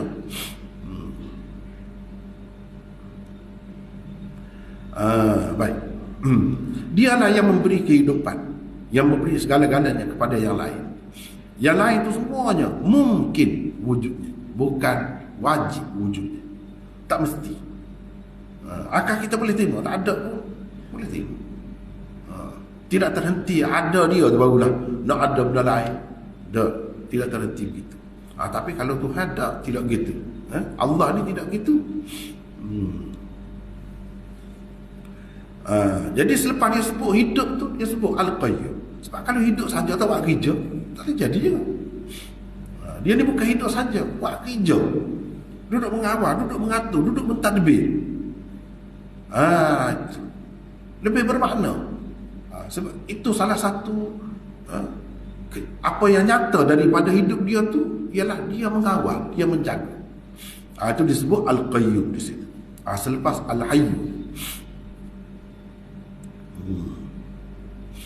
Daripada sifat inilah nyata segala kesempurnaan sifat dia yang lain. Baik, la ta'khudhuhu sinatun wala naum. Nak ceritanya sifat makhluk ni tidak ada pada Tuhan. Sifat makhluk yang hidup lain, dia ada nak tidur, dia ada letih, dia ada penat, dia ada mengantuk. Tuhan lagu tu kau ada dia, wujud dia tu ada. Tidak lagu tu. Dengan sebab itu dia boleh kawal tu dengan sempurna, tak ada cacat, tak ada kurang. Yang kita ni sebab apa? Sebab kita ada kelemahan tadi tu lah. Bila ada kelemahan lagu tu, kalau kita pengawal kita kata pengawal keselamatan, dia pun nak tidur juga, letih juga. Kata pengawal apa? Itu pengawal tidak sebenar lah. Kalau pengawal sebenar, dia tak boleh ada sifat ni. Itu dinafikan sifat kurang daripada Allah. Kurang yang menyebabkan manusia ni tak boleh bertugas, tak boleh buat, tak boleh melakukan sesuatu dengan sempurna. Ni ada sifat-sifat kurang ni. Dengan sebab itu kita tak pernah sempurna. Sebab apa? Kita hidup, kita buat kerja, tapi apa tak sempurna so? Sebab kita ada kelemahan, ada kekurangan. Jadi Tuhan tu, Allah tu tak ada kelemahan, tak ada kekurangan. Nak terlupa ke, nak leka ke, nak lalai ke, tak ada sifat-sifat itu pada dia. Lahu ma fis samawati wa ma fil ard. Jadi hak dia berlaku. Nak pergi sedar ni.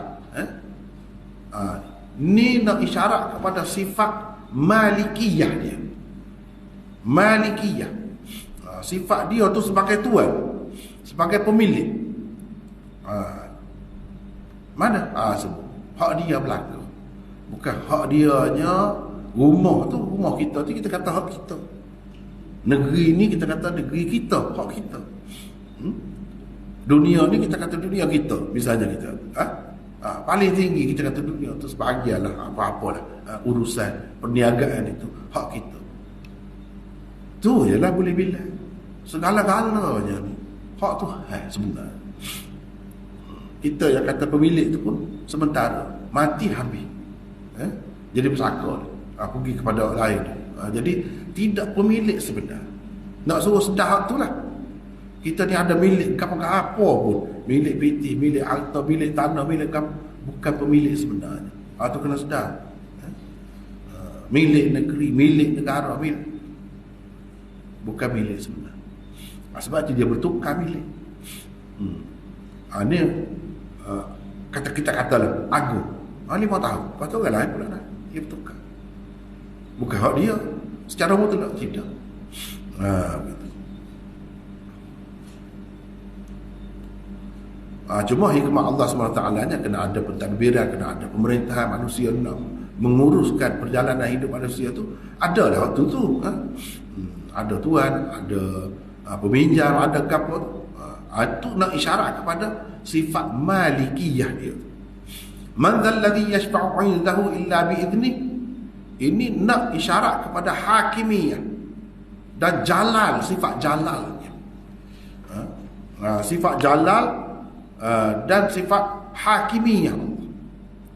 Mana dia yang berkuasa secara mutlak. Orang lain di bawah dalam kerajaan Allah yang besar ni, alam semesta di mana-mana pun tak ada nak boleh buat apa. Kalau dia kata boleh, bolehlah. Kalau dia kata tak boleh, tak boleh. Kalau dia tugaskan orang ni buat kerja ni, orang tu boleh buat kerja. Ikutlah malaikat ke jin ke manusia ke apa ke, semuanya tak ada boleh memberi pertolongan kecuali dengan izin Allah. Ya'lamu ma baina aydihim wa ma khalfahum. Ini nak cerita sifat ilmu Allah. Sebab itulah kata ayat kursi ini dalam dia terkandung tauhid zat dan tauhid sifat. Yang mempunyai ilmu lagu ni tahu belaka ni, tak ada orang lain. Tak ada. Kecuali dia saja. Orang lain tahu ni terhad. Tahu terhad sikit sangat. Wala yuhituna bi syai'in min 'ilmihi illa bima syaa. Manusia ni kalau tahu sikit sebanyak ilmu dia, hak Tuhan nak. Hak Tuhan nak bagi kepada dia sebanyak itulah ada, dapatnya. Jadi semuanya adalah kurniaan Allah Subhanahu Wa Taala. Ilmu yang ada pada manusia itu adalah kurniaan Allah Subhanahu Wa Taala. Ilmu tu ilmu yang ada permulaannya. Kena usaha, kena dapat ilmu tu. Kena belajar. Tuhan tak payah. Ilmu dia tu tanpa usaha, tanpa dicari. Ilmu dia tu sama kekal, sama sedia dengan dia. Sama sedia, sediakanlah ilmu dia. Lagu tu tak ada lebih, tak ada kurang. Tak ada. Sempurna, lengkap. Tidak seperti kita. Mula jahil, lepas tu belajar tu pandailah. Gitu. Lepas tu nak cerita manusia ni kalau pandai setara mana pun, itu sikit yang baru. Hak Tuhan bagi kepada dia. Sikit baru. Nak kata nak meliputi, nak mengetahui segala perkara, tak ada. Itu bukan sifat manusia. Itu kalau lagu tu ilmu dia luas macam tu, meliputi lagu tu, tak ada lain kecuali Allah jua. Wasi'a kursiyyuhu samawati wal ard. Dia nak ceritanya dia tu bukan langit bumi saja milik dia. Kursi dia tu meliputi langit dan bumi. Langit dan bumi ni duduk di bawah kursi. Kursi itu sebenarnya sistem alam yang Tuhan buat. Kalau kita manusia ni kita tahu sistem bumi, sistem solar, sistem galaksi, nibola dan sebagainya, macam-macam lah istilah yang manusia buat. Itu sebenarnya masih bawah jauh tu, tak tahu mana lagi kursi tu. Ini dia nak ceritanya sistem alam dia. Salah satunya namanya kursi. Kursi ni semua alam, langit bumi semua terikat dengan itu, ada kaitan dengan itu, dan dia meliputi semua. Jadi langit bumi ni kecil ya, nak banding dengan kursi. Arah ni atas lagi. Arah tu atas lagi. Kursi tu pun duduk dalam dia lagi. Kursi tu pun duduk dalam dia, terikat dengan dia lagi. Sistem. Sebagaimana kita kata bumi ni nak hidup, nak kita terikat dengan matahari, ada kaitan dengan matahari, ada kaitan dengan bulan. Tu ya kita nampak kan, matahari bulan tu. Dia berkait dengan apa dia yang ada di sekeliling kita, cakrawala ni ada kaitan. Tuhan ayat sininya bukan hak tu saja, lebih lagi atas daripada tu. Alam semesta ciptaan dia ni saling berkait, ada kaitan antara satu dengan yang lain. Dia tidak terlepas daripada kuasa Allah. Gitu. Baik.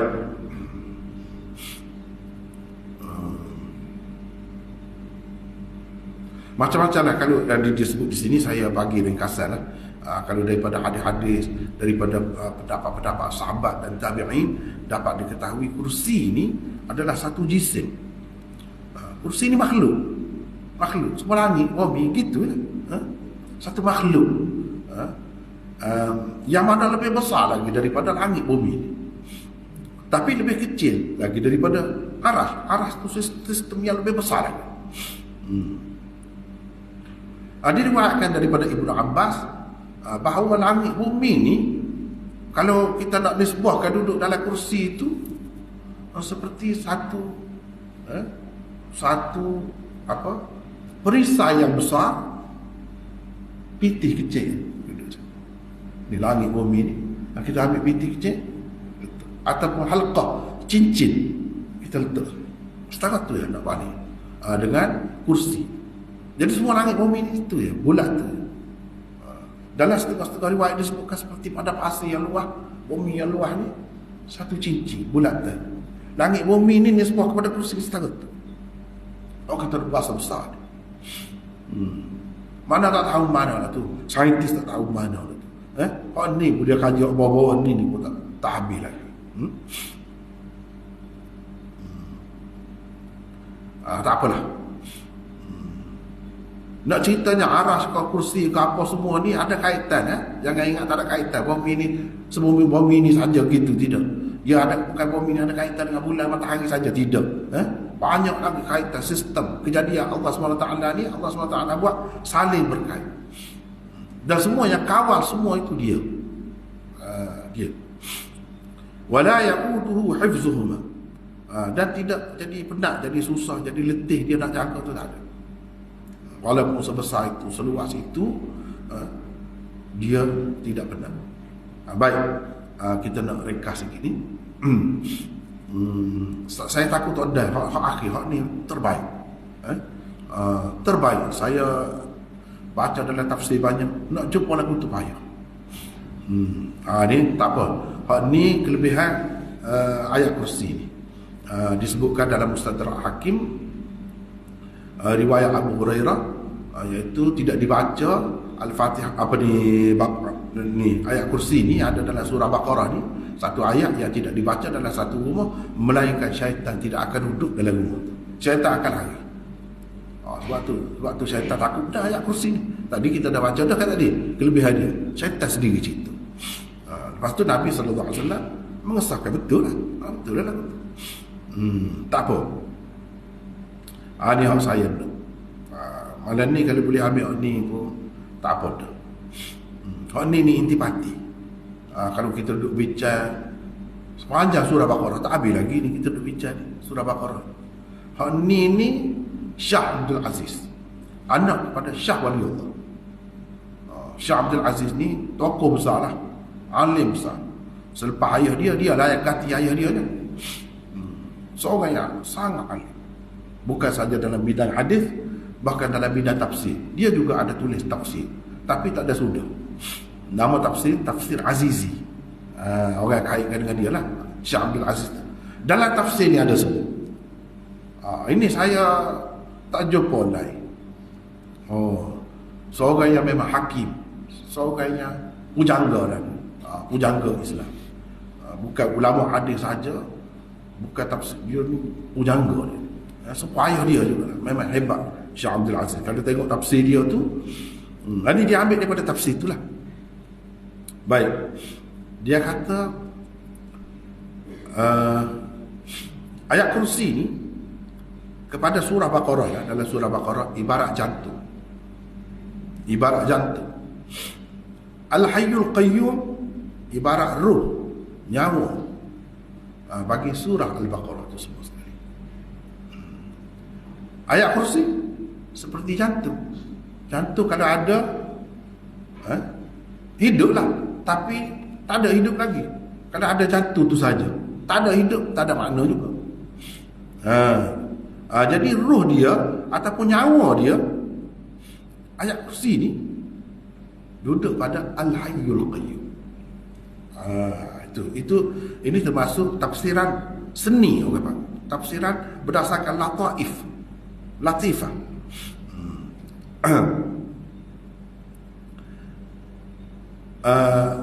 Ayat-ayat yang lain itu ibarat anggota lah. Kalau kepada tubuh manusia ni anggota, tangan, kaki, kepala.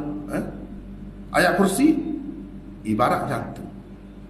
Al-Hayyul Qayyum ibarat nyawa. Itu dia tafsir berdasarkan ibarat gitu. Baik. Kalau kita nak tahu betul tak betul tafsiran dia, tengok uraya dia. Tengok. Baik. Semua ayat-ayat yang lain dalam surah Baqarah ni kan berkisar di sekitar ni. Al-Hayyul Qayyum. Semua kalau kita kata muta di sekitar ayat ni. Di sekitar Al-Hayyul Qayyum. Seperti mana tubuh kita manusia ni kan, baru ada peranan nak jamak, nak pegang, nak tunjuk, nak gapo, nak berjalan bila ada nyawa tu. Kalau tak ada nyawa tu, tak ada gapo. Apa gitu? Dia kata semua pada anggota, berlaku pada anggota ni kan, itu sebenarnya sebagai pernyataan wujudnya nyawa di dalam diri kita. Bila ada hak tu barulah nyata lagi ni. Nyata lah begitu tu. Begitu juga kata dia surah ni, sepanjang surah ni dia sebenarnya nak menyatakan Al-Hayyul Qayyum. Semua sekitar mungkinlah daripada awal surah sampai ke akhir je, dia duduk berkeliling, berputar di sekitar Al-Hayyul Qayyum. Semuanya adalah fenomena, semuanya adalah pernyataan daripada Al-Hayyul Qayyum. Dia kata surah Baqarah ni ada 40 rukuk. 40 rukuk. Dalam setengah-setengah Quran itu, seperti Quran yang saya pakai ni, nanti tengok. Kita tengok di Quran ni. Sekejap. Ni dia berdasarkan rukuk-rukuk. Rukuk. Ni dia ain ni rukuk ni. Setengah-setengah Quran dia tak ada buat tanda-tanda begini. Ni cuba kita tengok. Surah Baqarah. Ni daripada Alif Lam Mim, rukuk pertama cuba kita tengok. Ni rukuk pertama. Dia ada 7 ayat rukuk pertama, cuba tengok sini. Semua sekali surah Baqarah ni ada 40 rukuk. Baik, kita tengok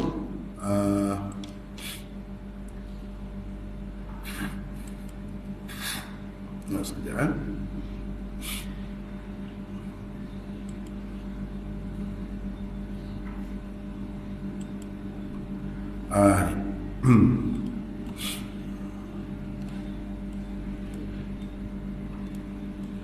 Nak tunjuk biar nampak dah. Ni rokok terakhir. Ni air ni isyarat kepada rokok 40. Ni maksudnya 40 rokok tu ada semua sekali dalam surah Baqarah ni ada 40 rokok. Baik. Ni ada orang yang menghayati Al-Quran ini. Syekh Abdul Aziz ni seorang tokoh yang menghayati Al-Quran sampai ke peringkat tu dia pergi. Mana tadi?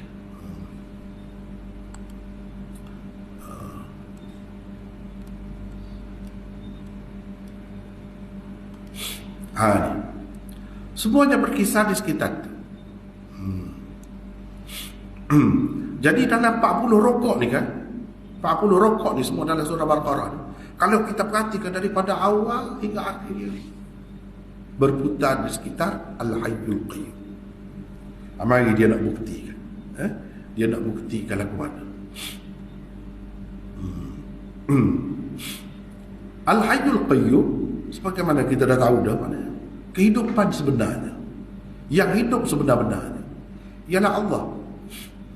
Jadi hal lain-lain semua dalam surah ni sesoalnya sebagai huraian, penjelasan, sebagai ulasan kepada Al-Hayyul Qayyum belaka kata dia. Ulasan dan huraian kepada Al-Hayyul Qayyum. Dan semuanya nak menjelaskan apa makna apa ni sifat hayat itu, dan apa makna sifat qayyumiyah Allah SWT. Nak menyatakan itu belaka di permulaan surah kita tengok. Dia kata dzalikal kitabu la raiba fi. Nak ceritanya bahawa Al-Quran itulah punca kehidupan manusia. Kehidupan alam rohani manusia duduk pada Al-Quran. Kalau mu nak hidup, mu kena terima Al-Quran. Barulah jiwamu, hatimu akan hidup. Dia berkaitan hidup tu. Dia kena percaya, kena ada akidah. Ni. Takwa dan iman itulah yang menyebabkan manusia ni dapat kehidupan yang abadi. Hudal lil muttaqin alladzina yu'minuna bil ghaib. Kan? Muttaqin, takwa, iman di situ. Inilah yang menyebabkan manusia dapat hidup yang abadi, yang bermakna, hidup abadi yang bermakna. Apabila ia berpadukan Al-Quran, dalam dunia pun selamat, akhirat pun akan hidup abadi yang bermakna. Hidup tu bukan hidup yang susah, hidup yang menderita, tidak, tapi hidup yang senang, bahagia. Duduk mana jaminannya? Pada Quran ini. Dan kufur, nifak itu punca kepada kebinasaan, kematian rohani manusia. Manusia ni akan mati kalau dia ada sifat kufur dan sifat nifak. Jiwa dia akan mati. Kalau nak hidup, kena lagu mana? Ikut Quran. Kena beriman, kena bertakwa. Kalau nak mati, lagu mana? Jadi kafir, jadi munafik. Matilah kita. Dan kita tak akan hidup di alam akhirat besok. Hidup yang abadi tak ada. Kita tak akan dapat. Tak ada makna hidup itu. Kalau hidup pun tak mati pun kena seksa sepanjang masa. Buat apa hidup lagu tu? Tak ada makna hidup lagu tu. Susah. Kalau nak hidup ni cara ni. Lepas tu dalam rokok, dalam rokok yang ketiga, dia pergi tu. Kalau kita tengok Quran tadi, Quran yang saya pakai tadi, tengok rokok yang ketiga. Rokok yang ketiga, Allah SWT menceritakan kehidupan manusia secara individu, satu-satu. Setiap orang manusia. Wa kuntum amwatan fa ahyakum. Kamu dulu mati. Tak wujud, tak ada. Tak boleh nak sebut apa. Lepas tu Tuhan menghidupkan. Cuba tengok. Hidup juga disebut situ. Sebab itu kata semua ayat-ayat yang lain berkisah di sekitar Al-Hayyul Qayyum. Syah Waliullah. Apa ni? Syah Abdul Aziz. Semuanya berkisah situ. Jadi di sini disebut mati, hidup. Lepas tu Allah SWT menjadikan langit dan bumi dan segala nikmat ini. Dan Allah SWT cerita pula tentang kehidupan dunia. Lepas tu Allah SWT perintahkan supaya beribadat kepada dia. Yang mana dengan ibadat tu manusia akan mendapat kehidupan abadi di akhirat nanti. Kalau dia tak ada hak tu, hidup dia akan putus. Tak ada makna hidupnya. Selepas pada tu Allah SWT sebut dia menjadikan, menghidupkan Abul Bashar, Adam, Nabi Adam. Dia bagi kehidupan kepada Nabi Adam. Berkait dengan hidup juga. Dan bila hidup dibagikan jawatan khilafah kepada dia.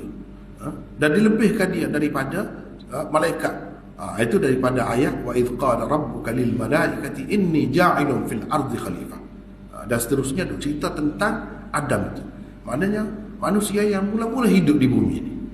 Macam mana dia? Dia tu sebagai siapa? Sebagai khalifah. Lepas pada tu rokok yang kelima, Allah SWT menyebutkan tentang satu keluarga yang cukup bermakna hidupnya. Cukup bermakna hidupnya. Allah SWT telah bagi macam-macam nikmat kepada mereka, zahir dan batin. Siapa keluarga itu? Bani Israel. Bani Israel telah hidup dan cukup bermakna hidup mereka.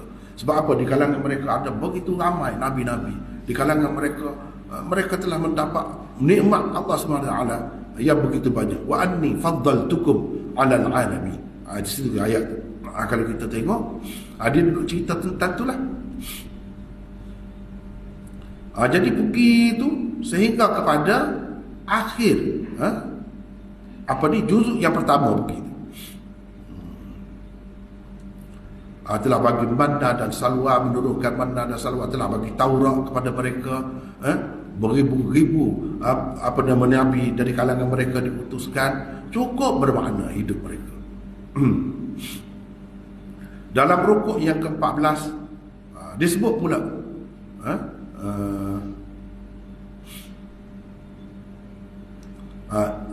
dia pergi cerita tentang satu keluarga yang lain, tentang kehidupan satu keluarga yang lain pula. Keluarga mana? Iaitu keluarga Ismail, anak daripada anak Nabi Ibrahim juga. Dia cerita Nabi Ismail, bagaimana dia duduk di Mekah tu, bagaimana kemudiannya Kaabah itu dibangunkan, dan dia membangunkan Kaabah itu dengan ayah dia, sampai kepada akhirnya, kemuncaknya kelahiran Nabi yang terakhir. Nabi kita Muhammad sallallahu alaihi wasallam adalah daripada keturunan Nabi Ismail itulah. Jadi ini hidup satu keluarga begitu lama dan cukup bermakna hidupnya. Cukup bermakna hidupnya. Lepas tu cerita pula tentang kiblat. Tentang kiblat, nak sembahyang apa tu ada kiblat. Ini nak menghidupkan jiwa kita, nak menghidupkan jiwa kita dengan cara mana? Dengan beribadat. Ibadat tu macam mana? Kena menghadap kiblat. Itu ibadat yang nombor satu, iaitu sembahyang. Pergi tu bincang ni, selepas disebutkan tentang dua keluarga itu, Allah SWT menyebutkan pula tentang beberapa macam kehidupan. Beberapa macam kehidupan.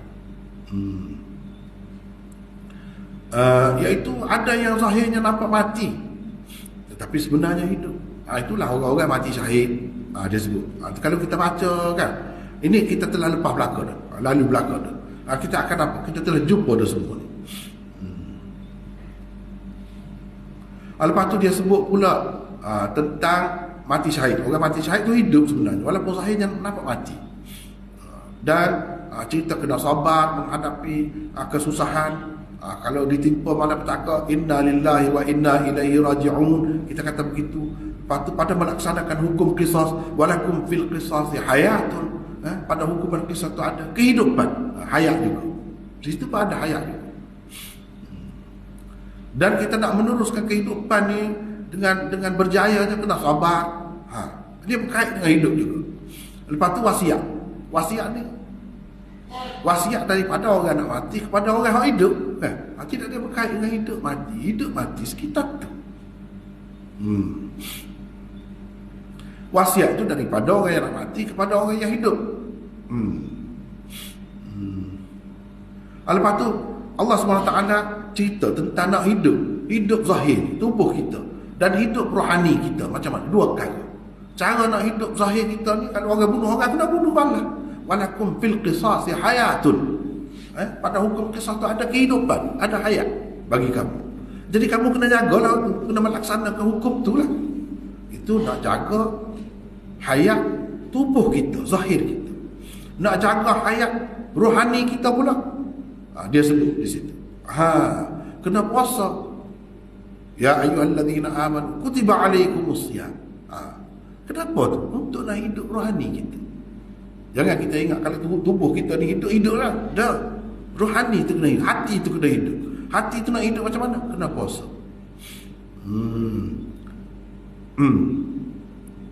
Dan untuk mengekalkan agama kena berjihad, kena menghidupkan syiar-syiar agama. Buat haji, buat umrah, buat apa, bersedekah. Ini semua menyebabkan kehidupan rohani manusia itu subur. Lepas tu apa yang merosakkan rohani manusia? Minum arak, main judi, main judi. Kena mengelakkan diri daripada. Kalau tidak, kita akan binasa. Rohani kita, roh kita akan mati, akan sakit. Lepas tu cerita kehidupan keluarga. Nak bahagia keluarga kena lakukan. Dia cerita pula di situ. Hubungan keluarga. Hubungan keluarga disebutkan. Kita dah baca dah sebelum pada ni.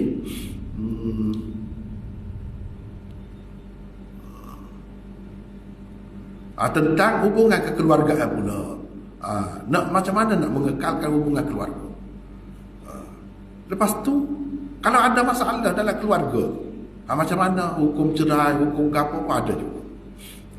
Hukum cerai mana dia ada putus, ada sambung.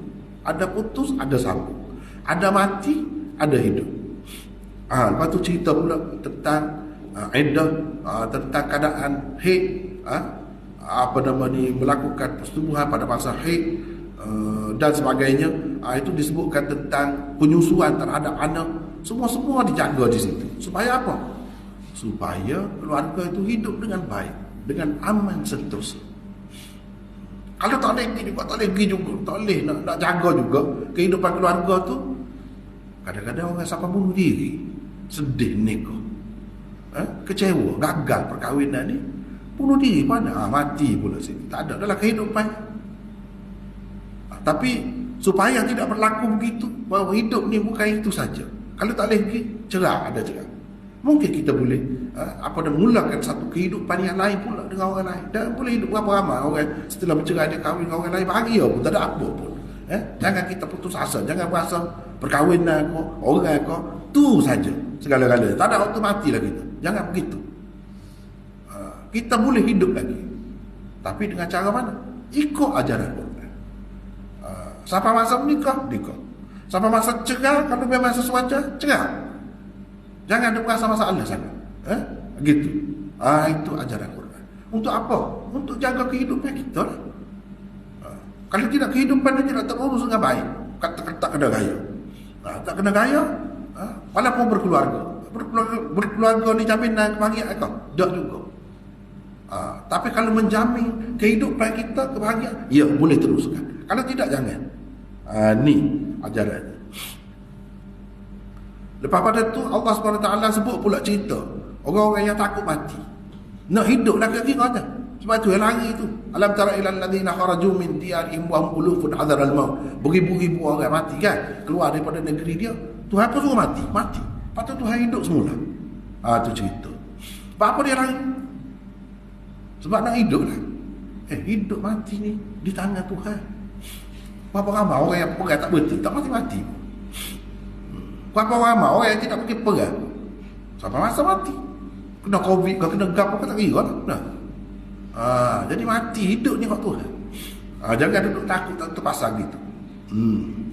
Jadi semua tu tidak berkisar di sekitar nak hidup. Itulah sebab tu dia kata semua ni berkisar di sekitar Al-Hayyul Qayyum. Itu mengikut Syekh Abdul Aziz. Ini satu bentuk tafsir, bukan tafsir Quran dengan Quran ni. Tak ni. Tafsir Quran berdasarkan tadabbur, perhati, kaji, selidik, menyelami makna Quran. Cuba baca daripada awal sampai tegap dia ni. Apa yang Nabi SAW kata, ayat kursi ni penting, ayat kursi ni paling istimewa, paling agung. Agung kau mana? Nak apa agung lagu mana? Kalau tak kaji lagu ni, takkan apa. Sebab tu kata kita tafsir ni kena halus, luar, banyak peringkat. Lepas tu Allah SWT sebutkan banyaklah kisah-kisah yang pelik-pelik, yang menunjukkan Tuhan itu isyarat kepada Tuhan tu Al-Hayyul Qayyum. Kadang-kadang Al-Hayyul Qayyum Tuhan tu tanpa sebab yang zahir, sebab yang tak ada sebab lah, kita kata mati hidup, dia boleh hidupkan. Itulah Tuhan yang hidup sebenarnya. Tuhan yang bersifat dengan Qayyum tu, dia boleh buat apa saja. Sampai setara tu lah. Kalau kita tak boleh, dah tu mati tu.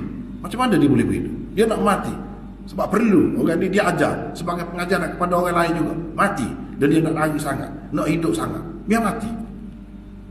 Allah SWT kata mutu, mati. Lepas tu dia hidupkan. Pelik-pelik lah. Ini semua ni menggambarkan sifat Tuhan yang Al-Hayyu Al-Qayyum saja yang boleh buat lagu tu.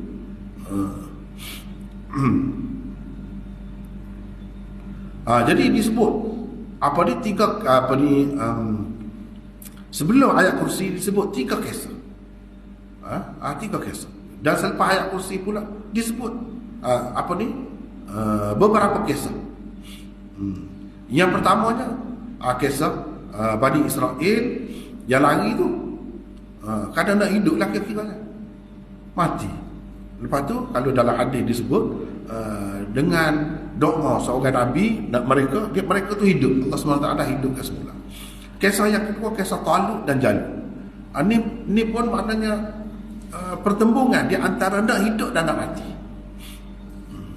Perang kan? Kalau tidak mati hidup, perang tu. Jadi nak benar tu untuk apa? Untuk meneruskan kehidupan sebagaimana yang kita nak. Kita tak sih hidup seperti itu. Lepas tu tabut sakinah. Tabut sakinah itu pun yang merupakan sesuatu barang yang hilang daripada keluarga Bani Israel. Bila dapat itu kan mereka semangat semula. Itu semua memberi arti kepada kehidupan mereka. Lepas tu mereka dapat kemenangan demi kemenangan. Bila dapat balik tabuk sakinah. Selepas ayat kursi pula, Allah SWT nak menyatakan sifat Al-Hayyu dan sifat Al-Qayyum dia, dan sifat Malikiyah dia, dan sifat agung dia yang disebutkan di dalam ayat kursi ni. Sifat hebat dia, kudrat dia yang sempurna, dan ilmunya yang meliputi itu. Tuhan yang mempunyai sifat-sifat macam tu, Tuhan itulah yang memberi agama Islam, dan menunjukkan jalan yang betul. Tuhan itulah. Siapa-siapa yang nak ikut Islam, la ikraha fid din, qad tabayyana ar-rusyd minal ghayy. Tak ada paksaan dalam agama. Jelas agama Islam ni comel. Siapa nak pilih, tak ada paksaan. Siapa yang tak mahu, terpulang. Siapa yang pilih, dia akan dapat kehidupan yang sebenarnya, kehidupan yang bermakna. Pilih Islam. Kalau siapa yang tak pilih Islam, pilih taghut, dia akan mati pada hakikatnya. Tak ada makna hidup dia, seperti mati saja. Lepas tu nak menyatakan sifat hayat dia, sifat qayyumiyah dia tu, dia mari pula 3 kisah. 3 kisah tentang kehidupan di akhirat. Hidup juga kehidupan akhirat. Macam mana manusia setelah mati hati lebur, tak tahu di mana dia boleh hidup semula. Buat mari cerita pula. Cerita apa nama ni, mati. Au kalladhi marra ala qaryatin wa hiya khawiyatun ala urushiha. Lama lah mati. 100 tahun mati. Tuhan beri hidup. Tuhan boleh buat makanan dia lama tak punah. Tuhan boleh buat. Apa ni hemah dia orang naik tu lah belulan. Itulah belulan, tak tahu gapo dah. Atau lebur dah dalam masa tu. Jadi Tuhan hidupkan semula. Jadi nak ceritanya pagi itulah Allah SWT menghidupkan orang yang mati. Panjang dah kita ni. Lewat sikit malam dia. Kena sabar lah. Sikit-sikit, tak berhabis sikit. Nak menunjukkan Tuhan tu maha kuasa. Sebab apa? Sebab dia hidup yang sebenar. Al-Hayyul Qayyum lah tu. Sifat Al-Hayyul Qayyum, dia boleh hidupkan kembali. Manusia setelah mati semua ni, di akhirat besok hidup balik.